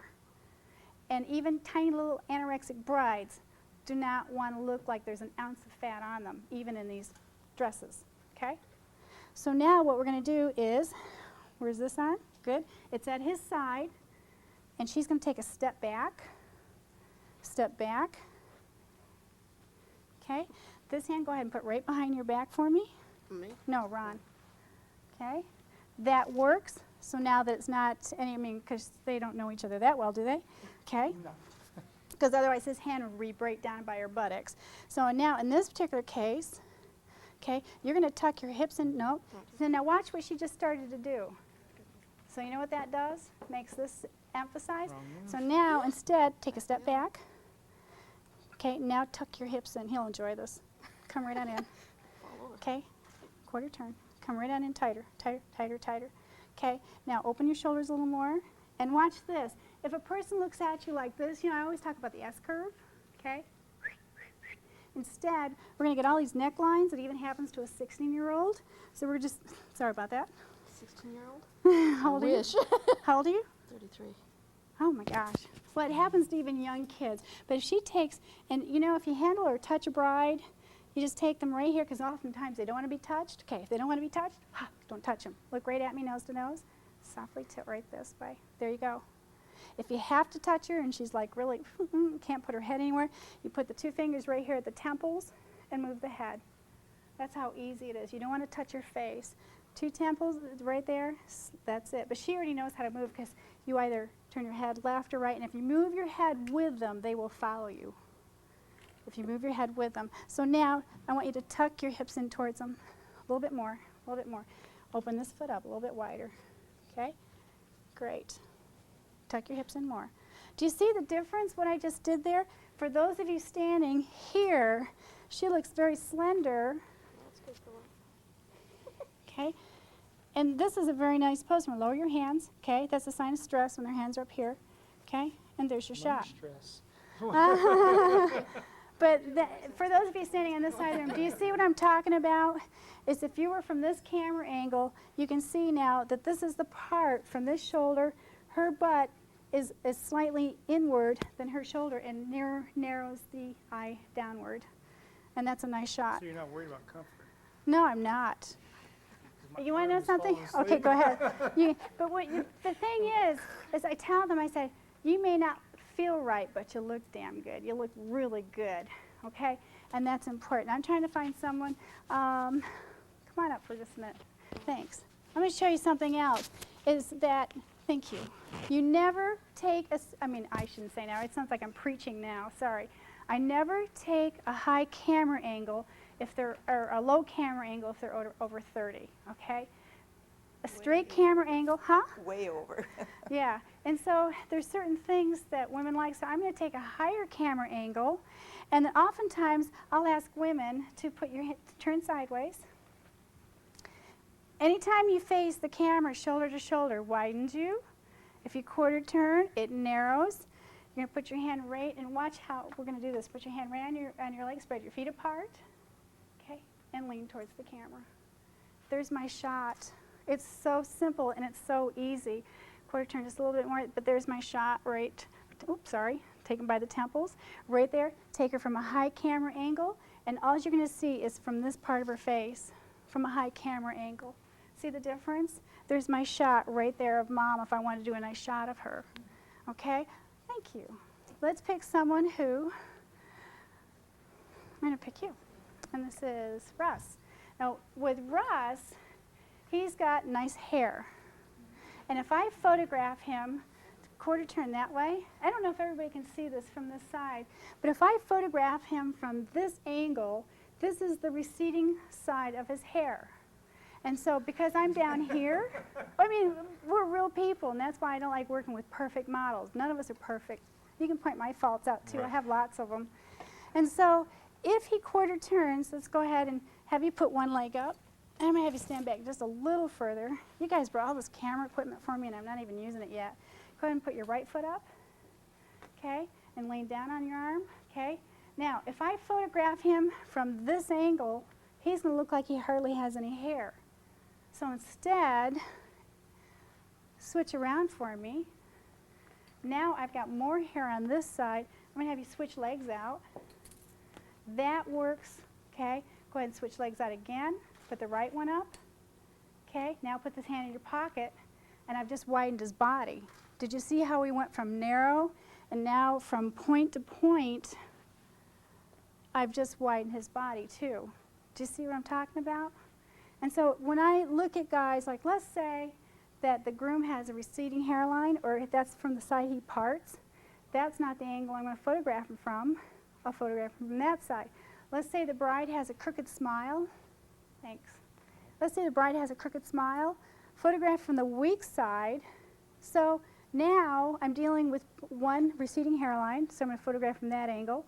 Let's say she has a crooked smile, so instead of having her face him, I'll have her turn around and back into him and look over her shoulder. So this way, the weak side of her smile is the closest to the camera because it'll even it out. That's all facial studies. Facial studies. Who did that? Monty Zucker? Who's the other old guy? Who, another one. Wedding photographer? Wedding photographer. Monty Zucker, and he used to do, and he's an old guy, and he was honored this year at Nationals. Al Gilbert. Those two did a program I will never forget. They did facial studies, and they had President Clinton right on down. And you know, that was probably one of the most invaluable programs I ever took.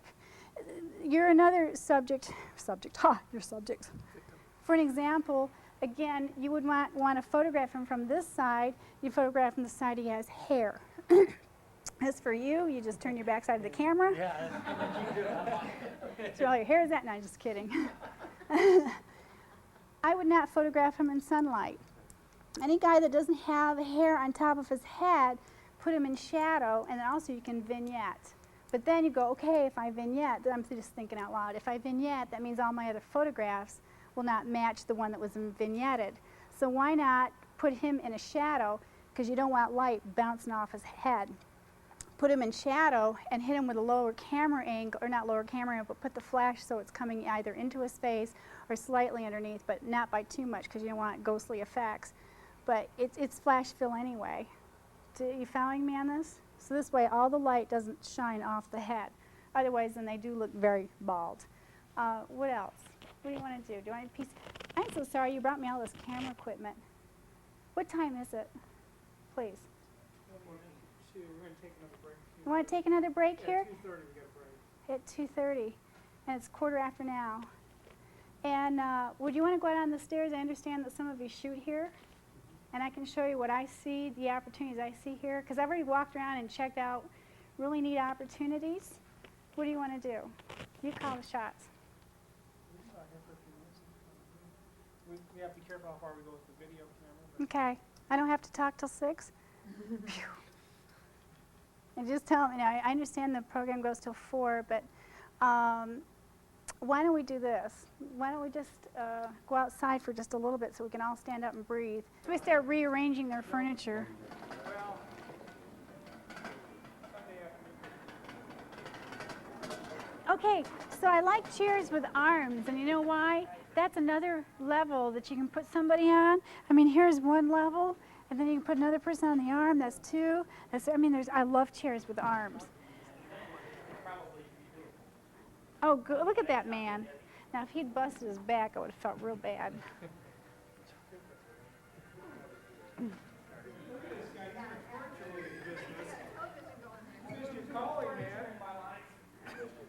Too much furniture. Thanks. This is a good sized chair. Okay, let's talk about.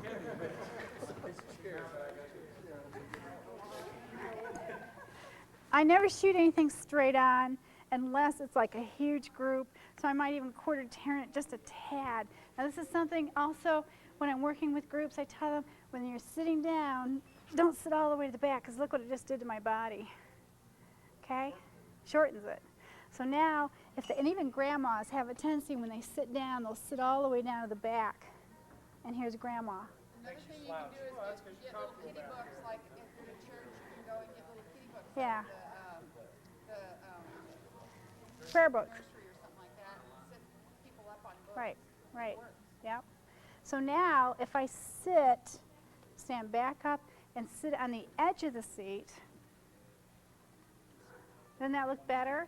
And I'm actually more comfortable, okay? And we have a show leg. This is not the show leg, okay? Watch what happens from this angle. If you move over that way, that's why I pushed the chair back so everybody could see it from this angle.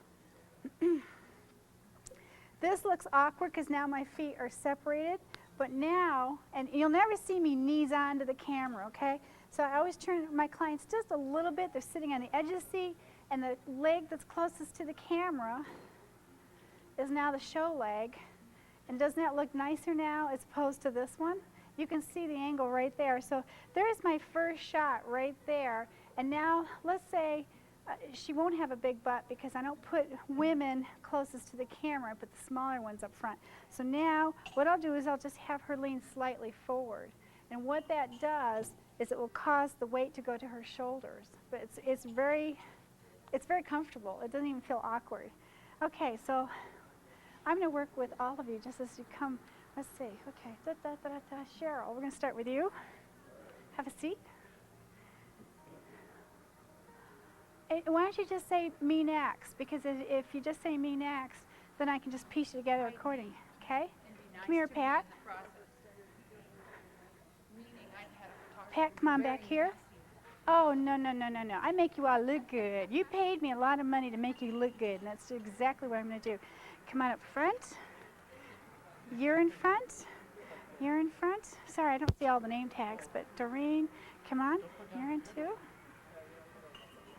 Okay? So the first thing I'm going to do is just put people where they need to be and not even position them yet. I'm going to have you over here, standing right here. I know you two from somewhere. Is it from school somewhere? No? You don't get to go to school? Let's, I'm going to put you on the edge of the seat. Okay, but no knees towards the camera. Is that a girl? Okay, great. Somebody smiled. That's okay. That's fine.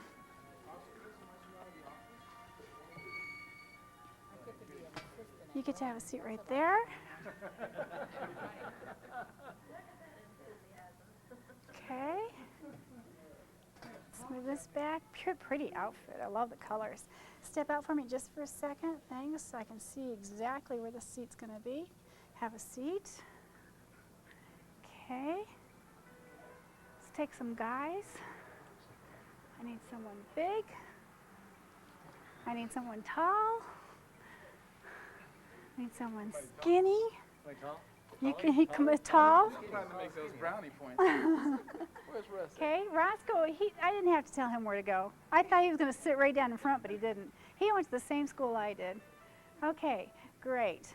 Now, this guy and this guy, see the difference in their sizes? So now, I'm going to move you forward and come right on the edge of this chair.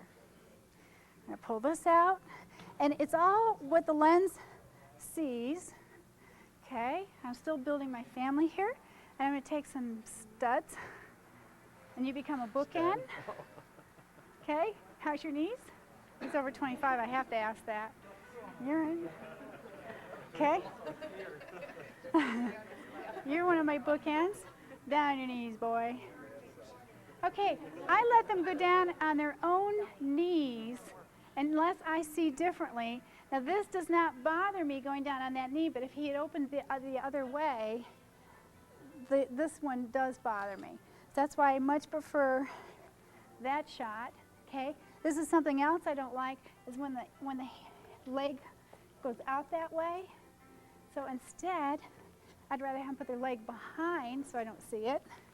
Okay, so now it's a little off balanced. Let's move the chair back a little bit. And it might be the color, because her color is so brilliant and bright. He gets to move back a little bit further. Okay, sir, I'm going to put you right here, Monty. Come right on in. Come right on down. Monty. Money in it? No, I'm sorry. Let me show you where I'm going to put you. And oftentimes you can even show people where you want them to be. Okay. Here's Monty. Okay. Okay, you're right here. All right. Oops, I'm off.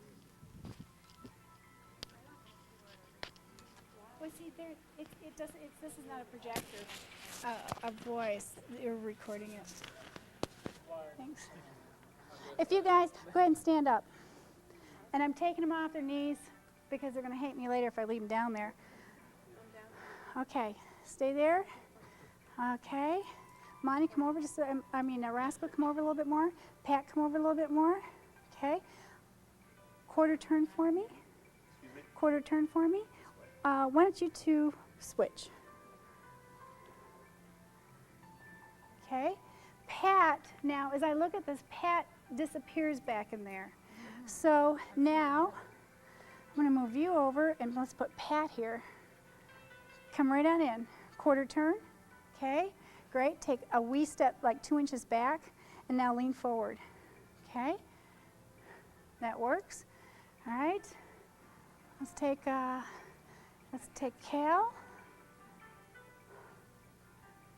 All right, let's see here. You, sir, are over here. You're down. Down? Down, boy. Oh, yes. Ooh, did you hear that?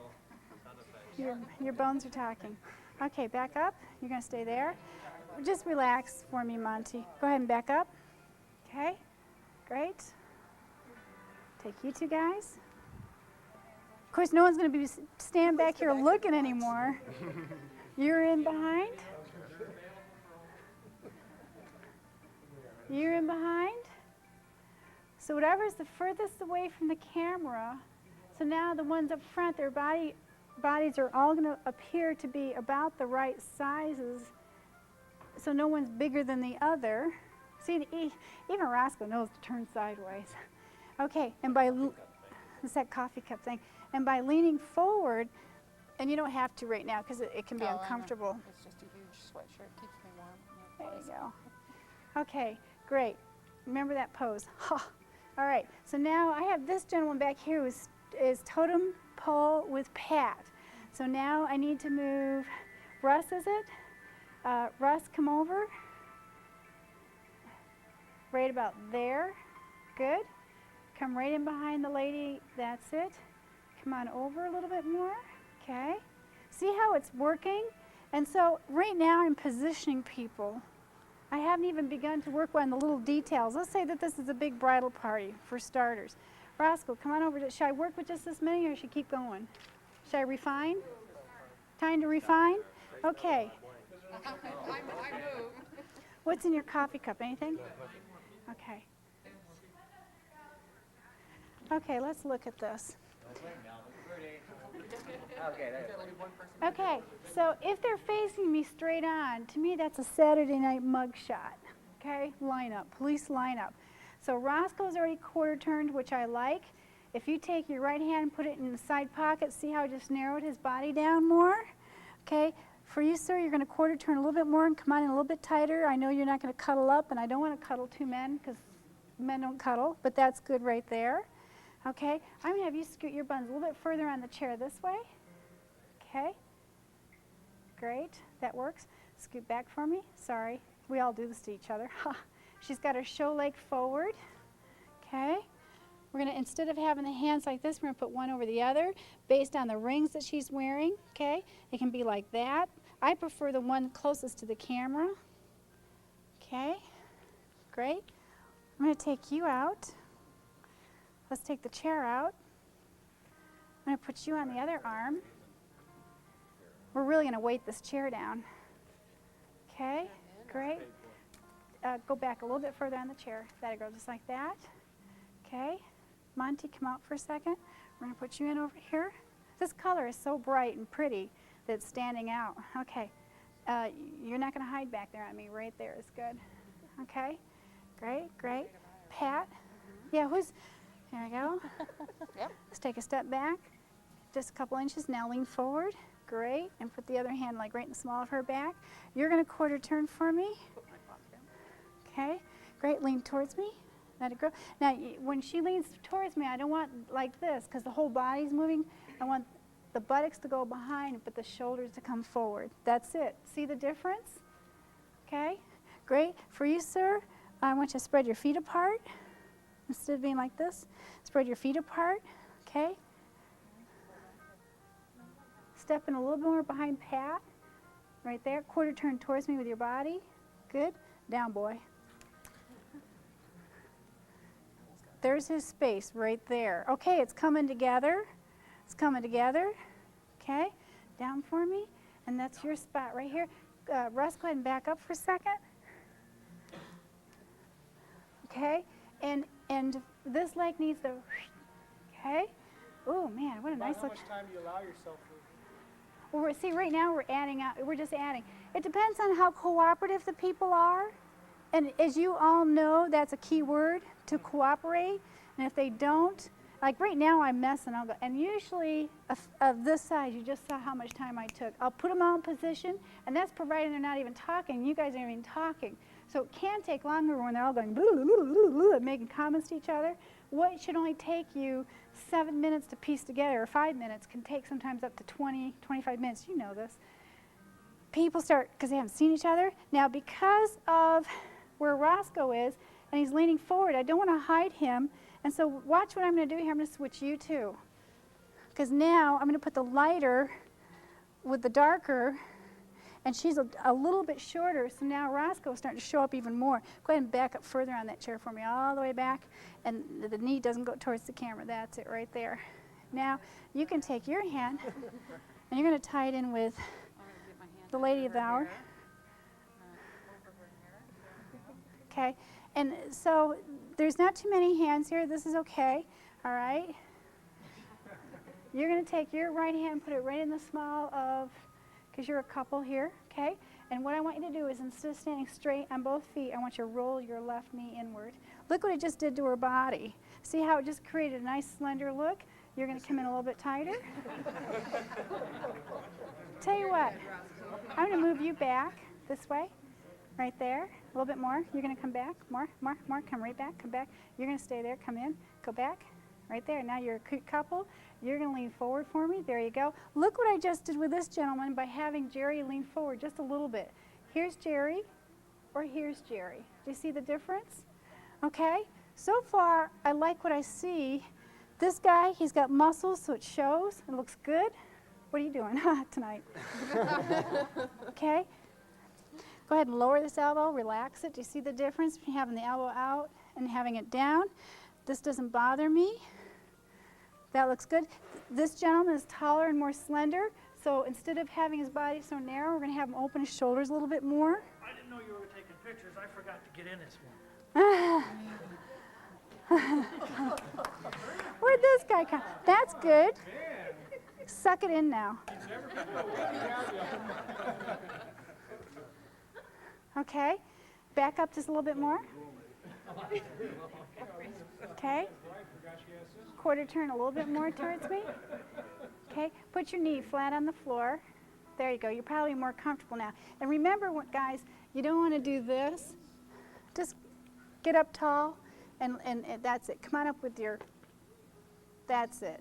Now it looks better to me as opposed to being down here, okay? It opens them up, and I see your foot, so I'm going to have you come around a little bit more. I'm just nitpicking right now because I want you guys to see the stuff I'm nitpicking on. See how it just improved his looks, and you're going to back up because you're too close to the camera? Is anyone uncomfortable right now? I'm twisting and turning. Who said yes?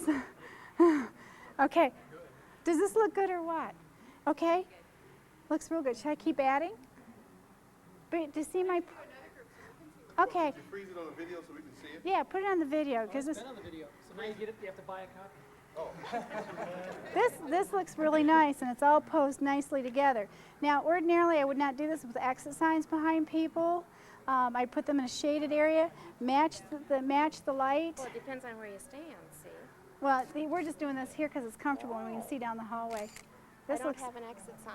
But everybody looks great. Thank you. Okay, so now all the remaining people that are standing here, come on over here and we'll work with you guys.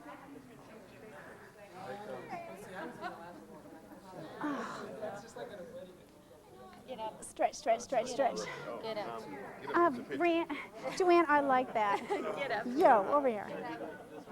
Were you in this picture yet?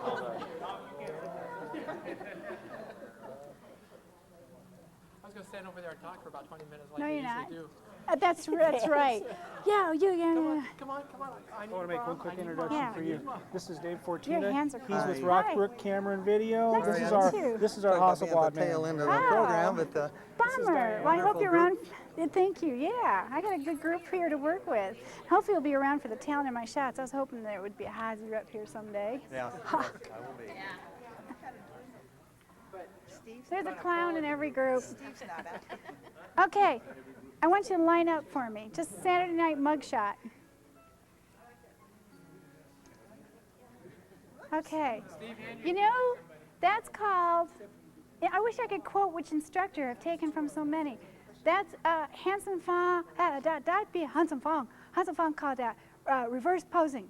I have to make fun of him, he's so funny. Anyway, reverse posing is instead of, think about it, if you spread your feet apart and lean back away from the camera, okay, what's closer to the camera? My hip as opposed to my face. But reverse posing is now where my face exceeds the line of my hip, so now it's going to make my upper body look slender and my butt, bigger, and my butt look smaller, which most women want anyway. But do you see my point? But so when I had Pat lean in, what that did is it created a nice line because you were giving me your shoulder. This makes me appear larger. This makes me appear smaller. Do you see the difference? And it works. It's what the camera sees. And I'll say to my clients, I say, I know you're uncomfortable, but you look good. Through my lens, I know what I'm getting. Okay, so here we've got now, da, da, da, da, da, da, da. Okay, great. Grandma, Darlene. But she told me she plays grandma all the time. We're going to take Darlene. You're not going to sit. I'm not gonna sit? No. What am I gonna do, be behind the chair? I'm going to put you right here. Okay. Okay? Okay? Come on in, Warren. Okay? Lean onto the chair. Okay. Now, I could do this with Warren, but it makes him look short from here to here. So I don't know if I really like him leaning on there. Bring your other hand around for me. Okay? That adds weight to his body. Okay? Because now he's got his shoulders up there. Go ahead and bring it back again. I'm sorry, I was calling you Warren. You're David. Are you playing games with me? Who's Warren? Warren's behind you. There's Warren. Okay, great. Warren, come on over on this side. Willie, Jeff. Oh man, do I need glasses? My contacts. Come on around. Come on in. Next grandma. Next grandma. As in Willie Peace. Have a seat. Little one's right in front. Yeah, but you're the smallest one here. Okay? You know, I don't want to put you down in the suit. Rich, you're down? You're down? I like this knee thing. You're going to back up for me, Rich? More? you're going to quarter turn a little bit more and come on in a little bit tighter. Come on a little bit tighter. There you go. And just lean on it. That's good. Center yourself right in center, Sherry. Good. She's got her show leg forward. Great. Okay. Right now, I have a depth of field problem. So that's the distance from Sherry to Darlene. Darlene? Yes. Darlene. So I've got a depth of field problem here, right? Okay. So now I'm going to put, come on in a little bit tighter right here. Not you, Darlene. Okay. Good. You're going to come on this side of his heels. Lean forward for me, Darlene. Okay. Great. So that means now the distance from the front of the chair to the back chair, we're still dealing with a depth of field problem. So you're going to come up so your face is right about even with hers. Come on up forward just a little bit more. A little bit more. Right there. Smaller chair. I know. Yeah, that is a big chair. Come on in. It is a big chair. Come on in a little bit more. Okay. The chairs is a bit overwhelming. Okay, so let's change chairs now. Because I don't have anybody sitting. Let's go ahead and we'll move that. Just move it back. Okay, now you get to show your other side. Okay, go on down. Down, boy. Yo, I like guys on their knees. Okay. Great. Let's have, that works. Go ahead.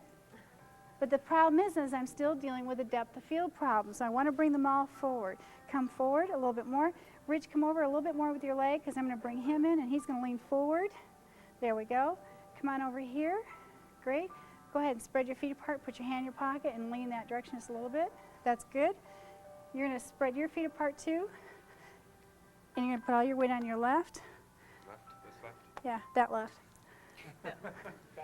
Okay, Darlene, lean towards me. Okay, the only problem with this now, am I working with more people or is this what I'm working with? I got 3 more to work with. Part of the wedding party. Oh, you're part of the wedding party. Okay, guys, step out for a minute. Sorry about that. Favorite No, stay there. My 2 bookends to come on up for a minute. Ladies, come on in next to David. Kate, come on in over here next to Darlene. I don't put women on the outside.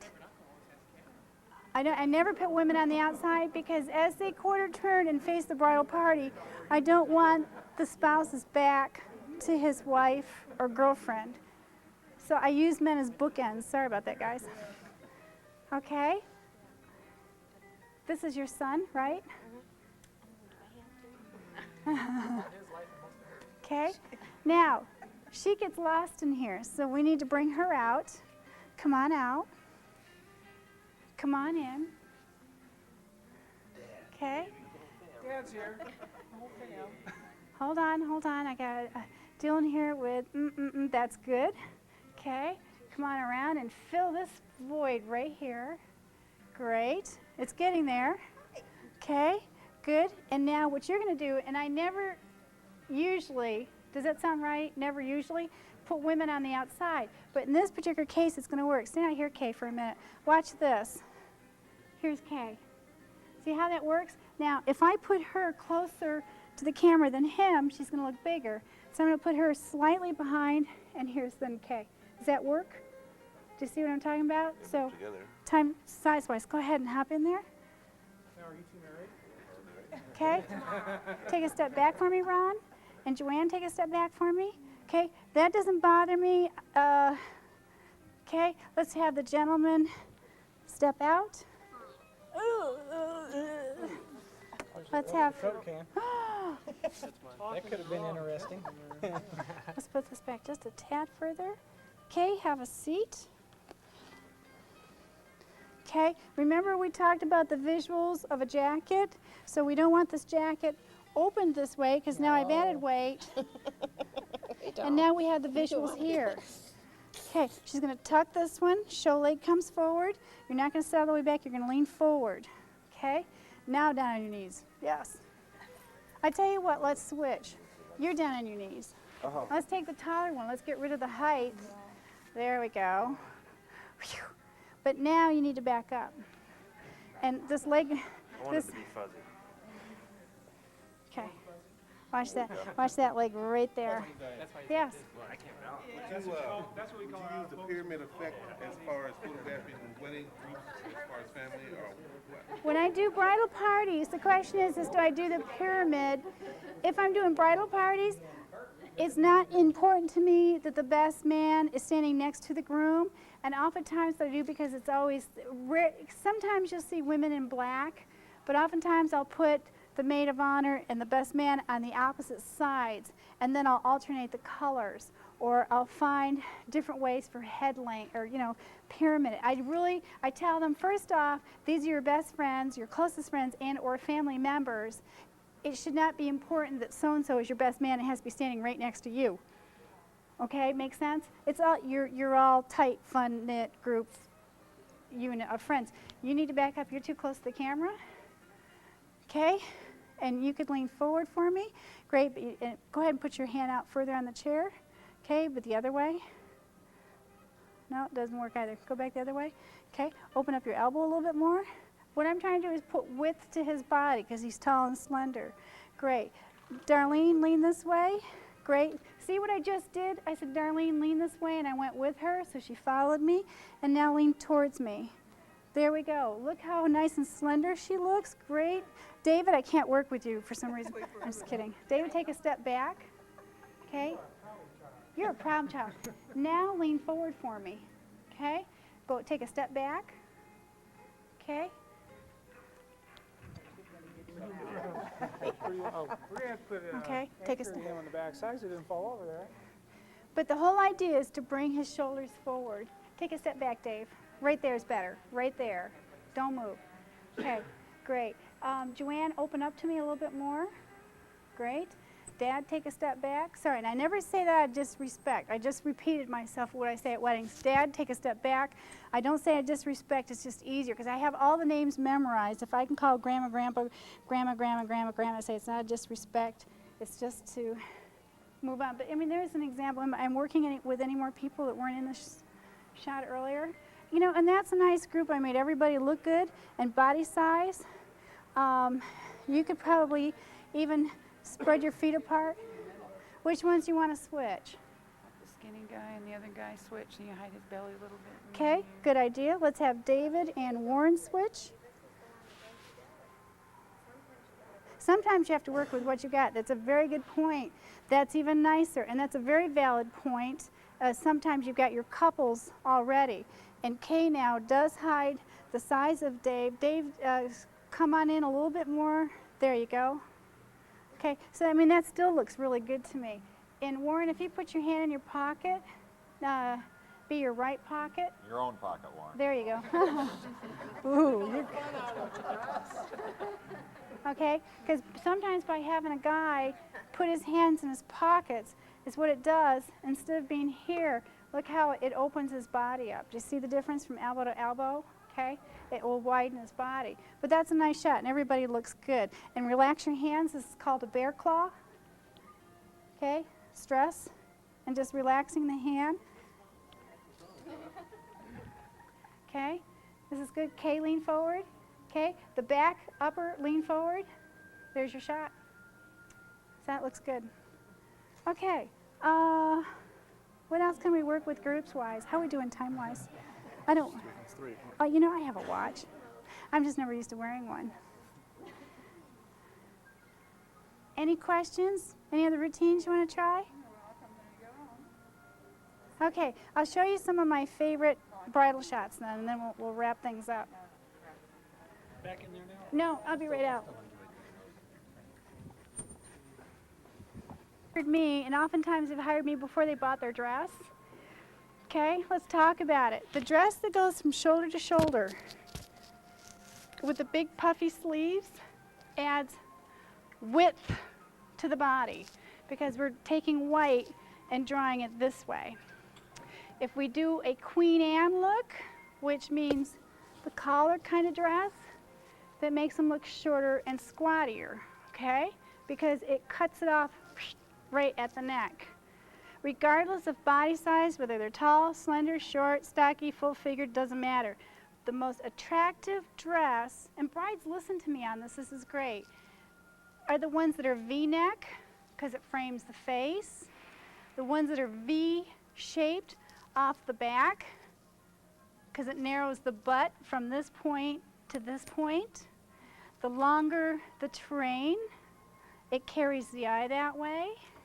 The longer the veil, if it stops here, that's where your weight is going to stop. For an example, let's use your, thanks Cheryl. If we have a veil, go ahead and turn your backside to me. If we use a veil from here to here, and oftentimes they're called waist length and or fingertip length, and it's full, these full veils, and they stop here. The eye no longer carries. And so if they have hired me before they buy their dress, I always share that with them, say, carry the eye out, pull the eye out. And if they don't, may I add wedding netting to your dress? Most of them, 99% say yes. The ones that say no, I like my dress the way it is, I live with that. Okay, so I picked you because of what you have on. She's my bride. Go ahead and put your purse down. This is the wedding netting I brought with me. Sheets off my bed. Oh. Yeah. You need a big chair anymore? Yeah, let's, don't know yet. Okay. No, thanks.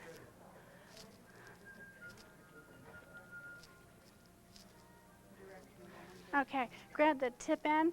And you know, so I carry extra wedding netting with me, and I carry off-white and white just in case her dress is kind of an eggshell.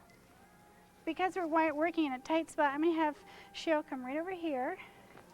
Okay, now her dress, she has this gorgeous dress on, and it comes up to this point.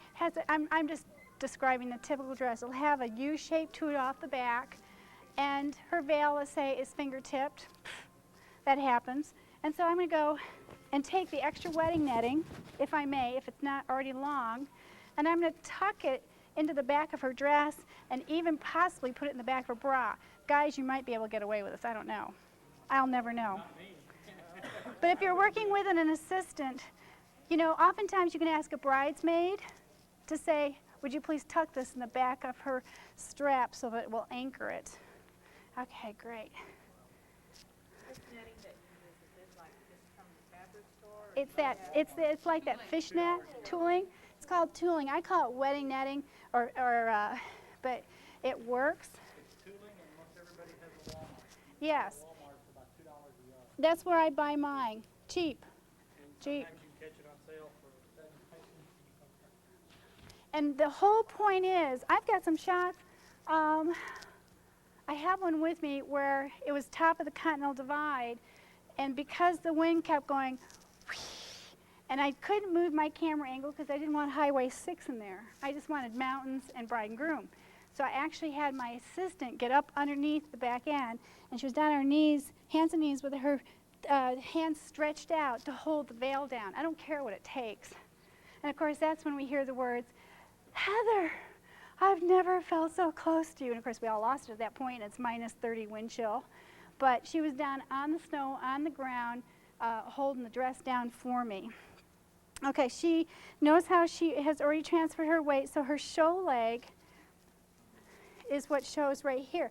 And if a woman wears a very fitted dress, this is one of the stances that I feel is so important because it shows off the lady's figure at that point.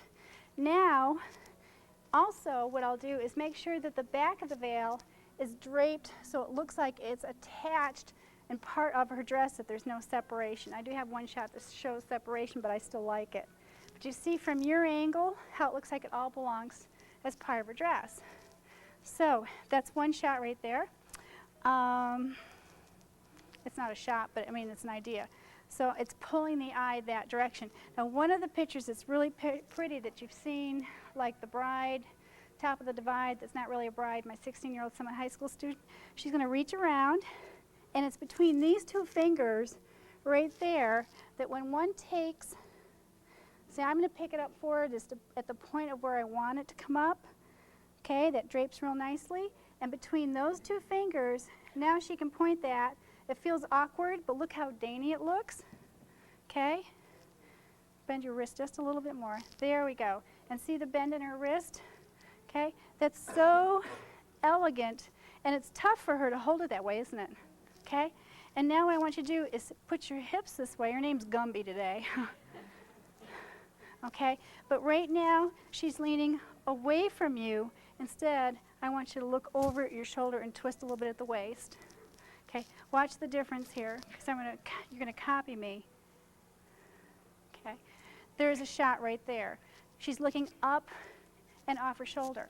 So now we're gonna take this clean profile because her hair was all done up in the back. Okay, if she has these little wispies, they can look like beards. Okay, so she's gonna have a nice clean profile. I need a groom. Groom, how about the one with the muscles? Ross? Okay.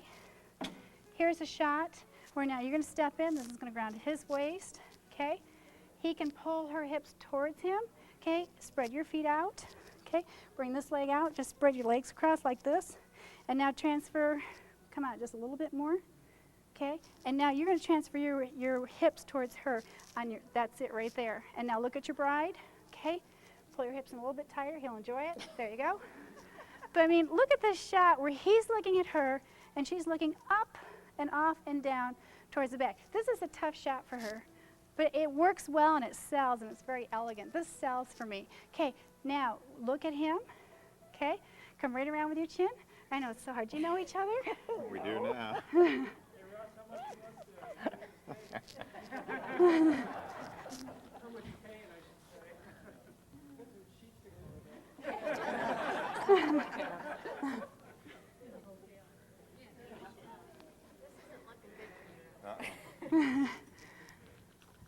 Okay, she doesn't like that hip thing, you can tell. Do you see what I'm talking about though? You can either stand statically or you can make it dynamic by just spreading the feet apart and rotating the hips in to see how it shows the nice curvature of a woman's backside. And even in those big puffy dresses, just like in skiing, everything happens at the feet first.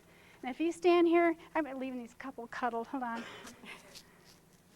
Okay, I don't like what she's doing here, so now I need to communicate.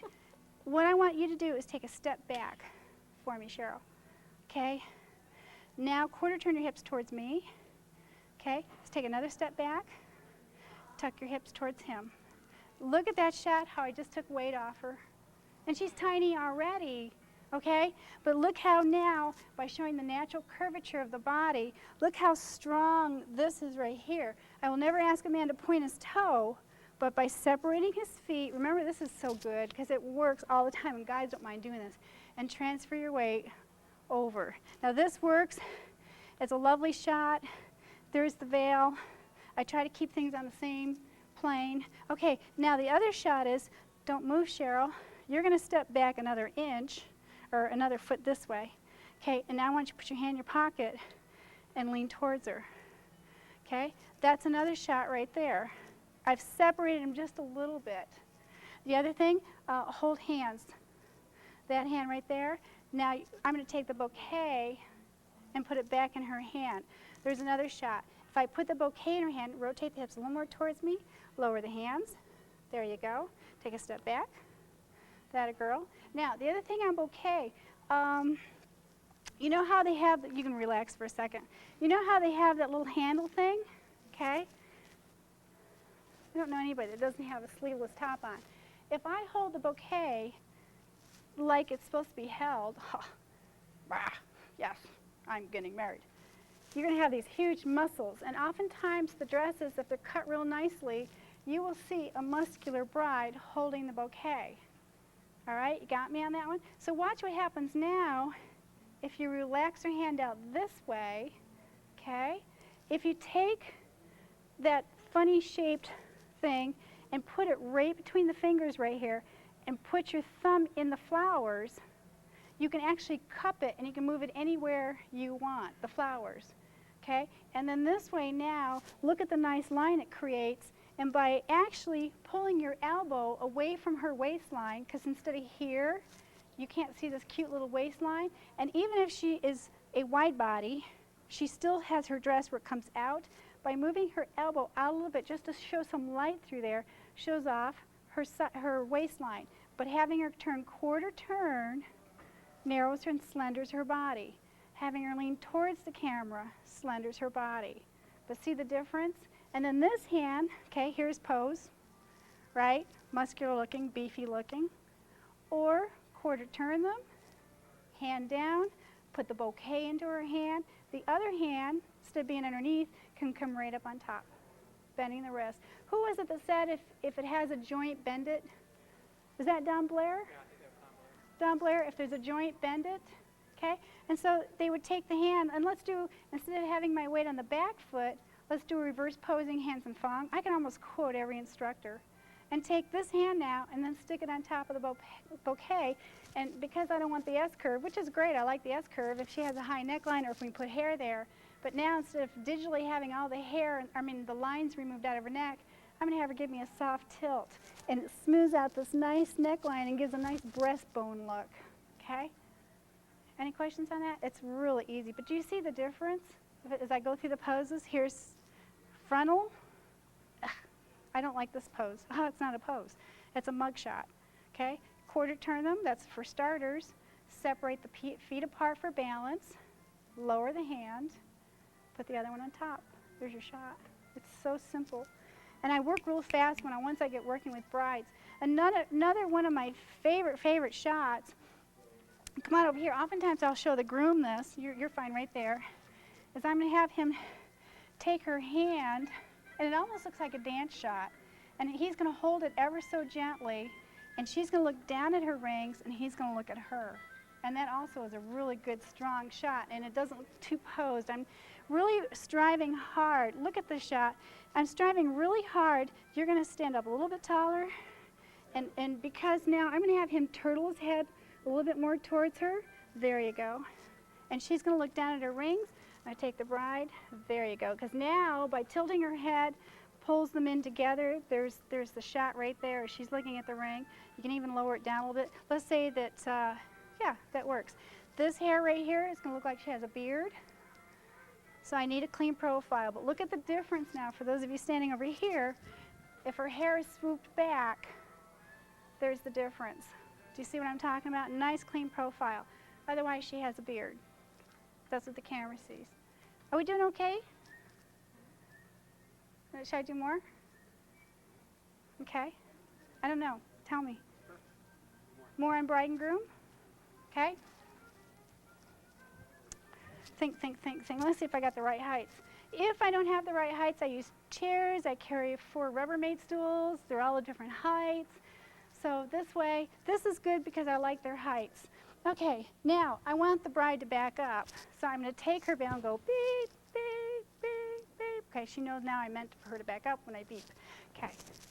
So now Russ is going to come in, and this is one of my favorite shots too. You're going to quarter turn a little more towards me. Now see how I just worked with my hands? You're going to quarter turn a little more towards me. Okay, now you're going to turn back. Right there. Come back over a little. See how easy she is to move? No, you need to touch her. Okay, so now Russ is going to come in. I'm going to put my hands all over him with pleasure. Okay, step in. And this shot is so neat, and it only takes a second to do if people are willing to work with you, and if they see the shot, they know what you're going after. You're going to look, you're at this angle to Russ, right here, facing that way. Okay, go ahead and move that way for me, Cheryl. That a girl, okay, that I a girl. gotcha. And I want you to look over your right shoulder. Okay, here's your flowers. Your flowers are right there with the very soft. Great. Russ, now imagine her hair all pulled back, clean profile. He's going to come in and put his face. Do you know each other? This is so romantic. Okay, he's going to lean forward and put your face. Here, I'm going to move you so you're right there.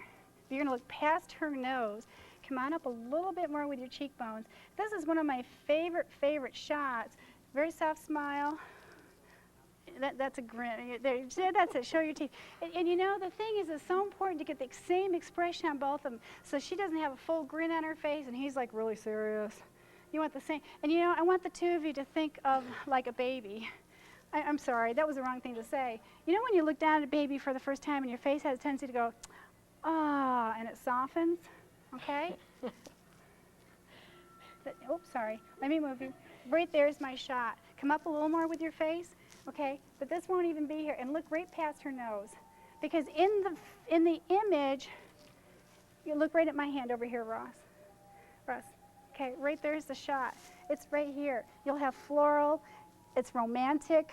It looks like she's looking at he's looking at her, and it's just Where a would very. the camera angle be? Usually, camera angle is at about right here, shooting right, and it's slightly higher. I'm not shooting straight into him.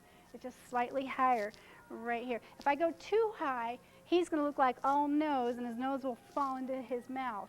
Okay? Because there'll be no this space. But by coming up and hitting him right at an angle, this is gorgeous. Turn your head a little bit more into her. No, come back this way till the top of your head into her. That's it right there. But that's so romantic. Okay? Now I could have changed her shoulders. Watch what happens when you change the feet. Change the feet. Change the hip angle the other way. Tilt the shoulders more towards them. As I tilt the shoulders towards them, see how that kind of warms, it makes it a little bit warm so she's not standoffish, she's turning more towards him. There's a little more warmth here. But these little spriggies wouldn't exist because I bring my scissors. But anyway, this is a shot that sells for me all the time. This other hand on the flowers, is it? This, no, just like that, and she's very delicately maybe touching the flowers with the bottom of these two fingers. But it's a very delicate move for a woman. I don't remember who I learned it from, but it was always the finger trick. And Hanson. Because oftentimes if you can't get a woman to roll her fingers, you take it and just wrap it around one finger. Look how gentle that is. You can do everything with fingers. I put one down, pull the other one up. I could do it that way. Looks terrible. Instead, I'm just going to do it that way. Real gentle. She's just touching the flowers. But there's my shot. Thank you. That is one of my biggest sellers right there. And it's all done with natural lighting. Okay, so let's do natural lighting. Guess what? This is your first dance together. You're going to come around this way. Just let me think. Okay. Dun, dun, dun, dun. Okay. I'm going to put you on that side.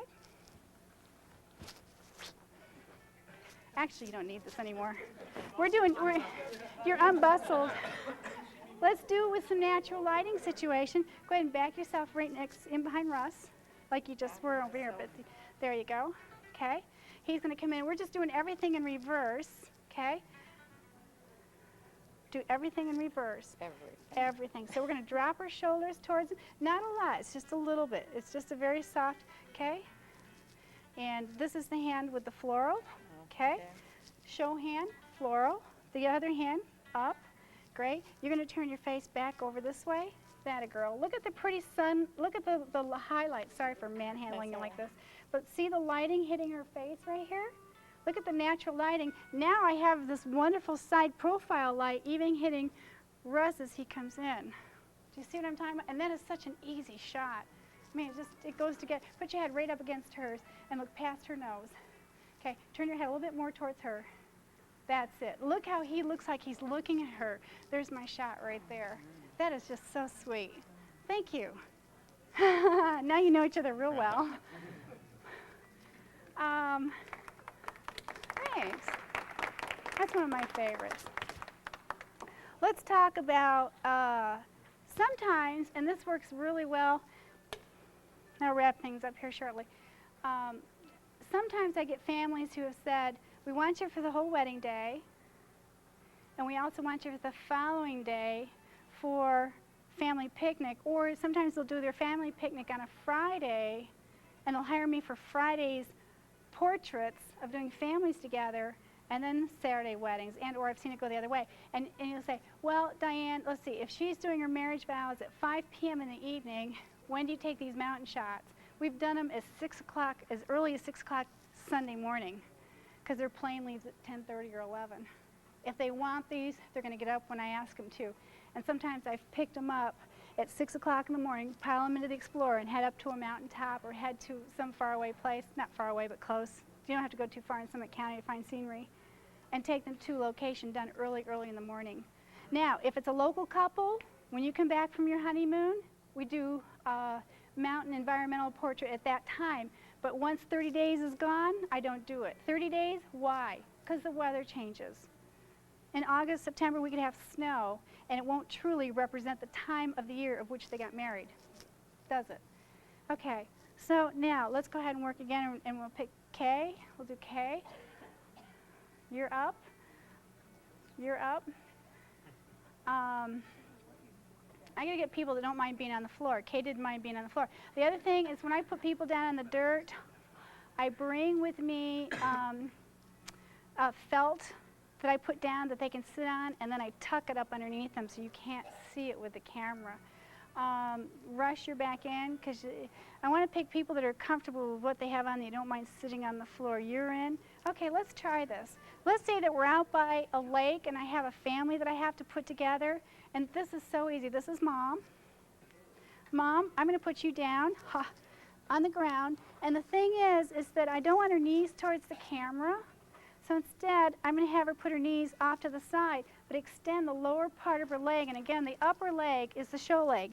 Now watch even as to how I move, and I show them this as I sit down. I say, this is what I want you to do. If you sit flat on your butt, you're going to see this part, but if you roll up on your hip and extend your upper leg out, doesn't that slenderize the body right there? And instead of having the hand here, because it cuts the hand or the eye off, I'm going to draw my eye vision that way by letting the hand come out. So there's the first pose right there. Okay? And I might have Kay lean a little bit further forward with her left arm. Okay? Now I'm going to look at Kay before I have her sit down. She's pretty even, no receding hairlines. Down. Okay. By vision, and I'm just saying this out loud now, but as I work with people, I look at their faces and then I decide where I want to put them. Okay, this works for her. Let's see how we can make it better. Don't change anything. Don't change anything. Okay. I need to have you roll on your hip a little bit more. Okay. Extend these legs out just a little bit more. What it's doing is just so long, Diane. I know. What it's doing is it's lengthening the body this way. Okay. Okay. Okay. Okay. And now here I want to close it up. Okay. I might even that works well too right there. Lean forward a little bit more with his hand. Okay, all right. Now, this too can add weight to the body from here to here. All right, let me look at this again.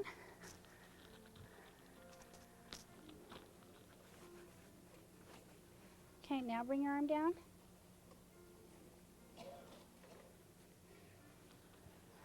Okay, that's okay too. Oftentimes, sometimes when a woman is heavy, she'll wear her sweaters down low. But if you have them put up around her waist and lean forward, it doesn't carry the eye this way.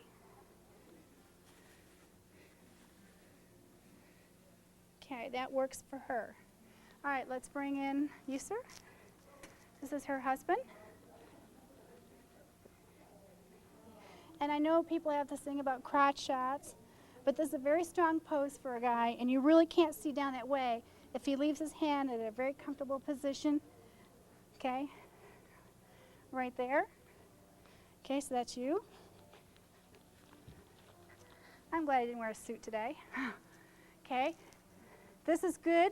Body size, it works. He looks really good. It pulls the eye that way. His foot's turned just a little bit, so we're going to turn it a wee that way. Okay, oftentimes I do it everything from behind the camera. Turn your foot just an angle. Let's bring the sun in. Okay, here's the sun. Okay, get the elbows down. Okay, now this is okay. Come on over just a tad more this way. And he really needs to get in there tight and lean forward. Okay, but you don't want to go like this with your arm. Come up high. Come up high. There you go. Right there, that works. There's my triangle. Okay, so now we're going to put Cheryl in there. You're up. Cheryl, come on in. Down. I've got two sons. Come on over. Okay, Cheryl, stand up for me. Sorry. Both guys are going to go down on each knee behind them and tuck in tight and close. So Cheryl's going to quarter turn. Okay, good. And make sure that you go high on your knees so that you're not low knee, it's high knee. Okay, swing your back foot around for me. Great. Change out legs for me. Now it looks more comfortable. Come around with your right leg more this way. There you go. same thing. Let me see what you're doing. Yeah, go ahead and switch out legs for me. Great. And this is starting to work. Quarter turn so you're facing more the center of the group. More, more, more. And I know you have no place to put this leg.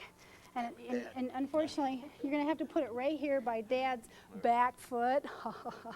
Now take your foot and move it back over that way. There you go. And you can even back up a little bit. Back up just a little bit. More. I mean your whole body. More. And quarter turn that way. Okay? Okay, it's working. Sis, you can put your hands on both your brothers and lean forward. Okay? You don't want to lean too much because you're in my pyramid. But come on forward, guys, just a little bit. And lean right on your elbow. There's more. Okay, let's bring in more people. Pat, come on in. Joanne, come on in. Okay. Pat, you're going to stand right here. You're going to come on in behind him. Good. Take a step back, Pat. And now lean more forward. That a girl. Good. It's working. Stand up straight for me, Cheryl. Okay, we're going to bring in some more guys. My family's growing. I start with the first 2 people, the 50th anniversary couple. Then I had their children. I had their children's children. I had their spouses. And I keep going till I'm all done. Come on in, Cal. Come on in, Monty. Jim, come on in. What class did we take together? It was Hanzonfang? Okay, Hanzonfang. Okay, Monty, come on out here. This is nice. There. I mean, they do look like a couple, so we're going to leave them. Come on in over here. Great. Step right on in. Okay, that works. And let's bring in somebody else. You're standing there grinning. You're in. Come on, right in behind. You're really going to make this Okay. But look how this is working, and there's my family right there. Now, one of the things I'm going to ask them to do, which, you know, they're family, and they're here on their reunion. I want all of you to wrap arms around the person that you're next to and lean towards me. Put your heart, yeah, it's called a family hug. It's called a family hug. So you might put your arm right here. Great. You know, and some photographers have this hand thing. There's too many hands. But you want to know something? This is a family, and they're all tight and really tight. They look happy. Ha. Happy, happy, happy, happy, happy. Click, click, click. But see the pyramid? I mean, this is so nice because it pulls your eyes this way and that way and looks great. What a motley looking crew. Get that exit sign in there. All right, thank you. But, you know, just piecing the bodies together. But, you know, this has been easy. The thing is that when you're working with people that are couples and body sizes and trying to keep your couples together even makes it more challenging. Okay, I'm trying to think of the size group I had. Let's start with Grandma and Grandpa. Who's a Grandma and Grandpa here? Just come on up. Huh. There's Grandma. I'm a new-time grandma, too. New time grandma. Hey. Another subject to photograph. Subjects. Okay, so here's Grandpa. So what I'm going to do is I'm going to take Grandma. Both are going to spread your feet apart. Okay. You're going to transfer your weight to your left. Grandpa, you're going to transfer your weight to the right. Okay. Wrap your back arms around you. Grandpa, hold your hand out. You're going to put your hand and now lower your hands. Okay. So Grandma, take a step back just a little bit. And now both of you tend to be leaning back. Lean a little more towards me, forward. Oh, that's your first dance together. Okay. I'm tipping. Okay, so there's Grandma and Grandpa. Now I'm going to add, let's say that she's got three girls. Let's use 3 because it's going to be harder to balance this out. So she has 3 daughters. 1, 2, you're not a daughter. 3. Okay, lower your hands. See, this looks really tight, so instead, I want Grandpa to hold his hands out, and her hands are going to just fit in the very palm, just like that. It's very gentle. It's comfortable. It's delicate. Come on in. Come on in. You're on this side. You're on this side. You're on this side. Okay, this doesn't bother me having 2 or 1. I can even add in an extra daughter. I'm going to have you stand here. Come right on in. Spread your feet apart and lean right towards Dad. You're going to come in. Spread your feet apart. Okay, and she's going to take a step back. Take a step back. take a step back, quarter turn towards me. Okay, and now put the left hand in behind Kay. Okay, you're going to take it a step back. That's Mom. Hi, Mom. Okay, and lean in real tight now together. Tight, tight, tight. There's my family. Okay, now before you take that, let me make a fine refinement here. I'm going to narrow Mom down a little bit more. We got a narrow Mom. There's her V. This is full length. That's good. It works. It's a nice huggy family shot.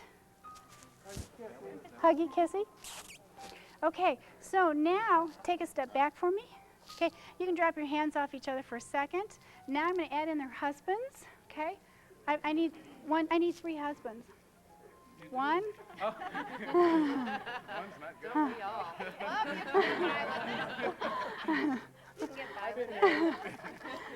I need 3 model men. Oh, model men, come over here now. I love to mimic Hanson Fong. He's so funny. Okay. Oftentimes, now I get this, I live in the Rocky Mountains and I'm going to be buying boulders. I'm going to buy those fakey boulders, you know, but I need them. Ha! I need them. I know, but they're too heavy to lug around in the Ford Explorer. Now, there's one place, you're fine right here. There's one place that I use a fence, which is great. And this fence, it's one of my favorite family locations. Have you put 1 foot right up here, be this leg? That one? Uh-oh. This is a test on how tight these pants really are. Okay, great. And is this your wife? I think so. Well, today Because you were the couple, right? Okay, step out for me. Sherry, right? Okay, we're going to move this in. Sorry about that. Usually on the behind the fence is where I put my big guys because then they are leaning forward. You're going to have a seat on the edge. Show leg out. See, you guys are so good because you understand the language. Now, her foot was slightly turned that way, so I might ask, that's it, that'll go right there. Instead of having this, just let the hands come out. Fingers are important. I don't like them off the knee, but I do like them at an angle because it shows she has fingers and they're not bear claws. Let's switch these around. Okay. Come right over your little fingers there with the hand. Okay, that works. Great. Quarter turn towards me, Ron. Okay. Take a step back for me. Okay, quarter turn more towards me. Atta girl, take a step back this way. More. This way, that way. Okay. Put your hand on your sister-in-law. No, that's your sister. That's your sister. Okay, great. Need another husband. You're standing there, so you're selected. Okay, I got another couple right here. Great. Quarter turn. Okay, a little bit more. Great. Mom and Dad, lock. Okay, Kate, take a step. Now, Kay's got her weight on the right foot right now. Okay, so watch what happens. I want you to do that because that's how she was standing. Contact the front desk, please. Mike, Okay. contact the front desk. Now transfer all your weight to your other foot. Okay, take a step back. Okay, good. Lower your hands. Okay, do you see what I just did with Kay? Did you see how that worked? Okay, Kay, open up more towards me with your shoulders. Okay, all right, good. Tuck your hips in. See what she just did? When you let your knee drop in towards him, it created a nice curvature. Do it again. Not towards me, towards him. That's it. Okay, great. Go ahead and relax your hands and go ahead and spread your feet apart a little bit more. You look uncomfortable. There you go. Okay. All right, we're moving along here, and I still need to make this couple look really good. You don't have a husband yet, okay? Just get one, daughter. Get one. I want you out of the house, child. I want your room. Come on in over here. need office space. Over here. It's a family of the 90s. Okay, now do you see what I'm dealing with right now? Because we've made them couples, I've got a big guy up here in front, but I have a dad that's a little bit smaller, but I don't want to put the dad down on his knees. Okay, see how we're having to work with this now? I'm being challenged a little bit more now. I'm going to have you going back. Here comes the new son-in-law. You two cuddle up. You two can cuddle. There you go. Quarter turn towards your mom. Put this hand up on mom. Great. You're going to come in next to your wife. Put your hands right on her waistline. There we go. That's a couple. Here's the couple. Let's tie them all in. Okay. That's okay, because when we start adding the children in, okay, We're going to add kids in, Doreen. It's hard to find the younger ones. Mr. Hazy, you're in. What's your name? I'm sorry, I don't have a name. Fortina? Dave. Dave, you're in. He's my other kid.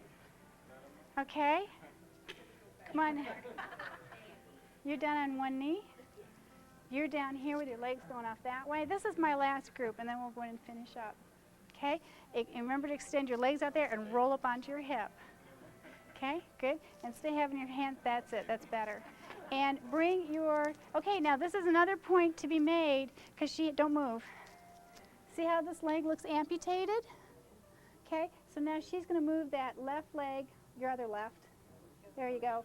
So now I can see a foreleg, and now I know it hasn't been amputated, and roll right up onto this hip right there. Look what I just did to her body.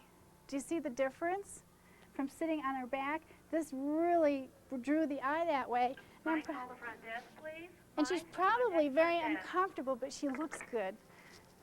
Okay, you're going to come in right on the edge. Okay, great. Mom and Dad, take a step back just a little bit. Take a step back, Sherry. Russ. Okay, Russ, open up your left leg a little bit further that way. There you go. This works, and I need you, Dad, to lean forward. Okay, now the thing is he's on a fence, so he has a fence that's carrying his eye that way, so it doesn't look like his butt ends right at the bottom of his leg. Do you see what I'm talking about? It's right through here. Excuse me. Ha, I get to touch him. Right through here. That's what you see with nothing to support him. But the thing is I'm working with a fence. Or the other thing is put your leg down and transfer your weight so you're leaning into the group, leaving this foot outward. Lean towards the group. Watch this. That's right, too. You've got the chair there. That's fine, too. Put your hand in your pocket. Separate. Make sure that it's all V. Okay? I make you look good. You pay me lots of money to make you look good. I mean, this looks good to me. This works. Relax your hands. Okay? A little bit more. It's just the fingertips, and you're very gently holding Grandma. And, okay, as you watch me, Monty, watch your shoulders. Watch how easy it is to move the shoulders. Move your shoulders. And it's not because we're photographers, but this works with the clients. Just work with your hands. What do you do when you finish over here and everybody over there is totally slumped because you took as long as you did? Well, I'm taking as long as I did because I'm nitpicking, but I work a lot faster than this. I mean, I'm just pointing things out as I go along. Because ordinarily, I don't stop to say, yo, your foot's amputated, you need to do this. But that's how quick it is. The other thing I'm very careful about is back of hands. See, it's a training thing, that's why. See the back of her hand? From this part to this part is the widest part of your hand. So instead, I would rather have her do this. You need to separate your feet apart. Transfer all your weight to your back foot. Okay? Take a step back further. Watch what I'm going to do to her. And now lean forward. Lean towards your mom. There you go. Doesn't that looks better to me. But there's a nice family group. Come on in just a little bit more. And the other thing, too, with bridal parties, I don't know what it is, but what's with the gum chewing? Bridal parties. Just kidding. But, I mean, bridal parties all tend to, they're all chewing gum. Let's bring in another son. You're up.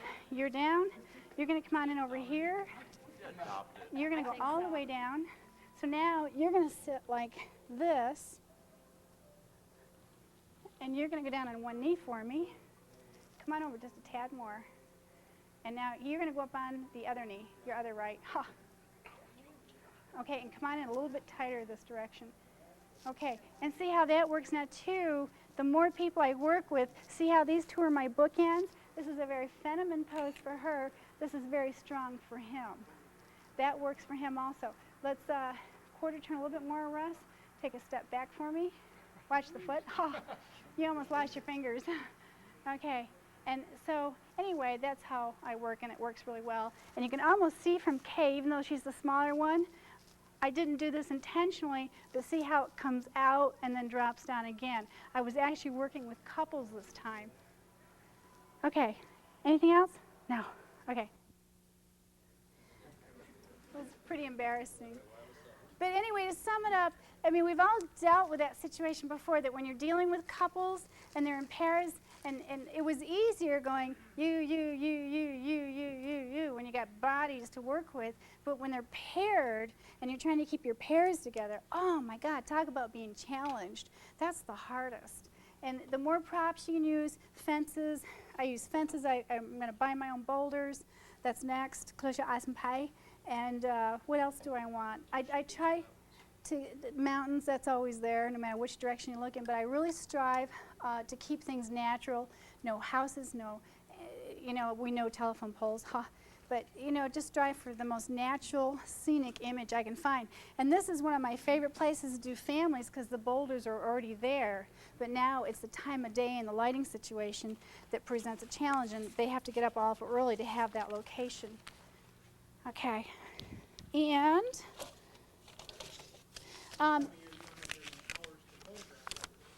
no. And the earlier the sun drops, the better, which is this time of year as we work our way into winter. The earlier, the better. I'm hoping I got some families in here. Okay, for an example, and I'll pass this around. This bride was built pear shape. And so I wish I had had a little more of a swoop. I mean, I can be the worst critic of my own work, but if I had her swoop her dress just a little bit more. But the whole idea was to hide her backside. You really couldn't see the size of her bottom by taking the dress and pulling it out to the side. That was their formal. They spent a lot of money with me, and they got married in a barn. It was literally a barn with a back window, backlit. It was the worst nightmarish conditions you can imagine. And so for their formals, rather doing the formals inside the church, which I don't do formals on the altar anyway, I turned around and did it at the lake. I said, let's just take the time. Let's go right from the church to the lake and do something fun there. That was a panorama in their album. I thought I had some fun. This is really funny because this is the one that has my assistant up underneath the dress. Oh, this is you'll see this on the screen. I won't bore you with that one. Here's a family, and I'm not dealing with any, I wish I could have moved the stump behind the kid, but hindsight, that's one of my families. Here's another one of my families. This is another one of my families. This is what I call my Sound of Music shot, which is really popular. And by the way, this couple right here, this family, they own the Kilwin's Chocolate Ice Cream Shop in town. We made 2 of these big ones and stuck it on the wall. And he called me the other day. They've been on the wall not even a week. And he goes, Diane, I need your cards. And it almost scares me because I can't take on any more work. I really can't. I'm stressed out as it is. Right now, I can't take on anything between now and my deadline, which is Christmas, to have everything out the door. I'm not taking on any more. I don't even do Christmas work.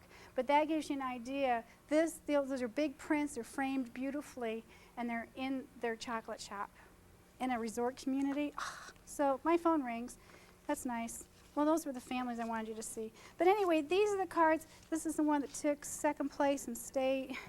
I really like that shot. They were deadbeat. I begged them to go out on location with me. They're from San Diego. Their wedding was from 9 to 4. They hopped into a horse and carriage. They rode off. When we got around the corner, they got out. They hopped in with me. They wanted me to take them to the hotel. I insisted that we went up on top of the mountain. I said, you can't come this far, go this far. I know you didn't sleep. You got to push yourself a little bit further. And we went and created this mountaintop image. The sun was spotty because it was big, heavy thunder boomies above our head. And just as the light hit her dress, I was cranking the camera, and I got some of the best shots. They haven't even seen this yet. This is how fresh this is. Here's the shot we were doing with Russ and Cheryl. That's all natural lighting. And that was the image right there. You would think that this was studio. I don't use strobes, I told you that. But anyway, these are the cards that I use to communicate with. Sorry, Kay. Pass right by you. I have, anytime I win anything, as I mentioned earlier, the papers know about it.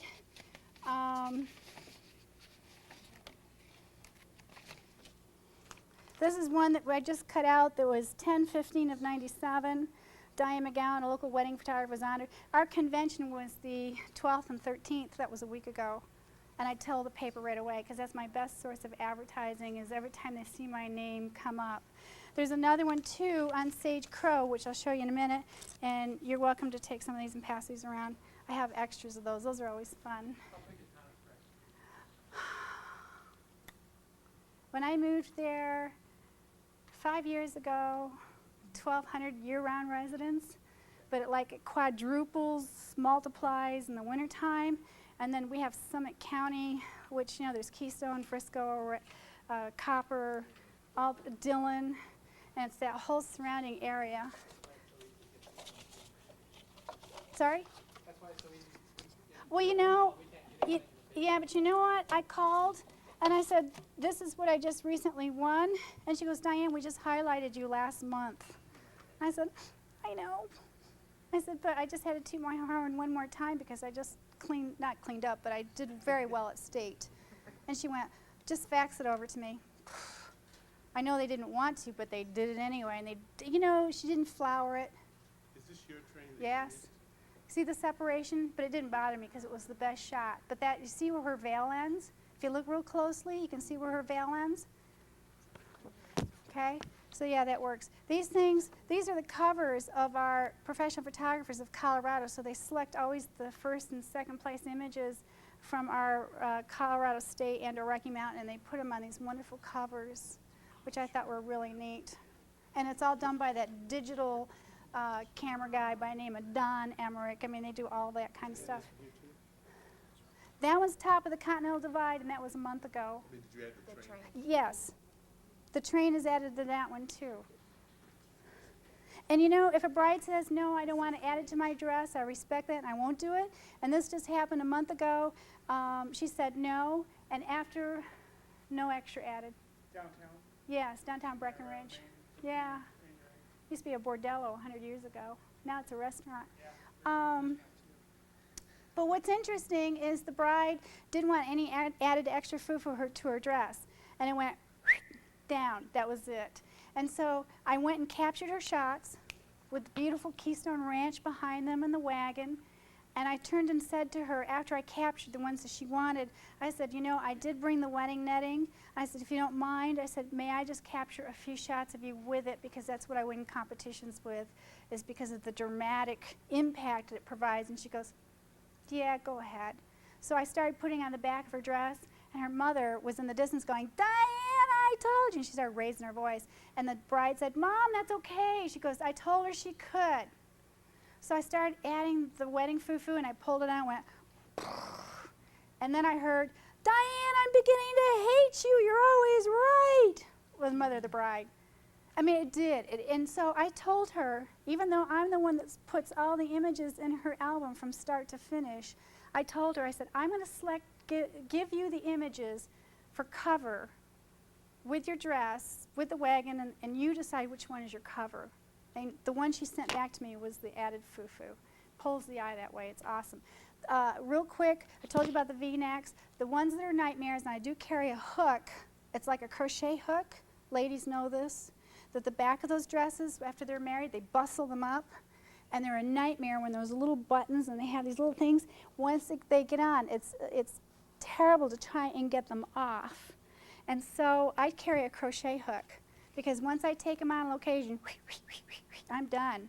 Better yet is if they're just hooks that hook into eyes. Better yet, and more brides are following me up on this, is to have the whole back end of the dress removed off the dress. That's a pretty risky move, but have a seamstress take it off and adhere it again with Velcro. And it's up underneath the bow. So if they have a bow on the back of their dress, and then have all this stuff that's supposed to be bustled up underneath, a seamstress actually cuts off, they flip up the bow, cut off anything that's off the back end, re-sew it, put it onto Velcro, put the Velcro up underneath the bow, guess what? And toss it right back on again. That stuff is so easy. And more brides are following that suggestion, which is great as a photographer, because now you can just work like that. Last but not least, before I go into the final, I need a song 13 for my final images. And I'm going to run through just a few more here. I don't do kids, okay? But this was for a full body massage, so I said I'd do his daughter. And it worked. That was in her own bedroom with all her own critters. That's my cat Booger. And Booger actually had a place in the post office on federal property, ha ha ha. And I sold 6 of these prints for over 200 bucks, 16 by 20s, just because women were pregnant and they wanted the picture of Booger on their wall. And this is a candid. I got up, when I first got this kitten, I left a loaded camera, and my hands were shaking when I got out of bed because I saw the cat sitting there. I mean, just a wee little kitten, and I didn't even focus. I picked up the camera, went click, and that cat was out of there. So it was a luck shot. I just love that. I mean, it's just so cute because it looks like E.T. All you see is eyeballs. This one's in backwards, and they did an artwork out that little tissue right there. This one is called Laredo. Laredo is a 30 by 40 on canvas and commands a price of $4,200. It's framed. You don't have a choice. And let me explain to you that it's on canvas, mounted on 3/4 inch gator foam because of the size. I didn't want the crossbows in the back because you can see the crossbows on an image that size. And then the frame is just awesome that goes around this image. It looks really weird to me backwards. This was taken down in Lajitas, Texas, Big Bend. I was invited to go on this trip, and there were 4 other photographers. 2 were just learning. There was one guy that was a sports photographer, and then another guy who was a professional, and he did a little bit of everything, never focused on any one particular thing, and they were down there to do these sleazy girls with one tooth in their mouth and tattoos, and that's not my style of work, but I found this guy and got to work with him. I prefer doing, he's backwards too. Can I switch these? These really bother me. Sorry. I was going to ask if you wanted to back it up. Yeah. Let me go ahead and, okay. And so, let me just, let's see. It's, okay, so you look at it that way and you go, and then you flip it upside down. Okay, so you go that, let's see, he's supposed to face that way, so you go 1. I tell you, this was a lesson in self-learning how to load these things. Make sure she's in there right. Let's see, it goes that way. Okay, did I not have my Indian in there? Cowboy?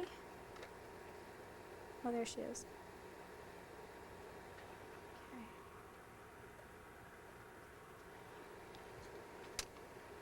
Okay, thank you. Let's see if these are right now. Oh, I feel so much better. He looks compositionally correct now to me. This one took 2nd place last year in state, and because Western photography, or I should say Western art, is so big in our area, that this is starting to do really well, and most people can't believe it's a photograph. And when you see it 30 by 40 on canvas, it's one of the nicer ones. I like doing cowboys and Indians. This might be my new direction. I don't know yet. It just depends. I've got a couple cowboys, real working cowboys that are willing to work with me to do stuff like this. Sage Crow is on loan right now. This one too is a 30 by 40 on canvas. Those are the only 2 Western pieces I have, and that one commands a $4,800 tag. And that was just natural setting sunlight that was just kissing her cheeks. There was like a hair inch of sun left. And that's her real name, is Sage Crow. She's a real Indian, full-blooded Indian.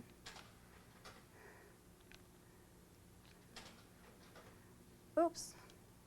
This guy, he called me and said, Diane, get your damn butt down here. I'm going to shave my beard off. And so, fortunately, I can get around. And I hopped on a fly. I was down there the next day, and we spent a whole day in a hay barn with him. That's all just natural light kissed on his cheeks. I like everything but his right hand that looks cocked. But it seemed like we fudged around with that hand, couldn't make it look right, so we left it like that. And the judges picked on that, too. So it happened. Okay. And I need music now. Oh, I'm sorry. Hold on just a second. Okay. Put you on hold. Got it? One real quick story before we put this to a finish. This is back when I first started photography 4 years ago, shooting from the hip, 35 millimeter. I'm going to back up a little bit here and tell you that what I had, can I have the lights up just a tad?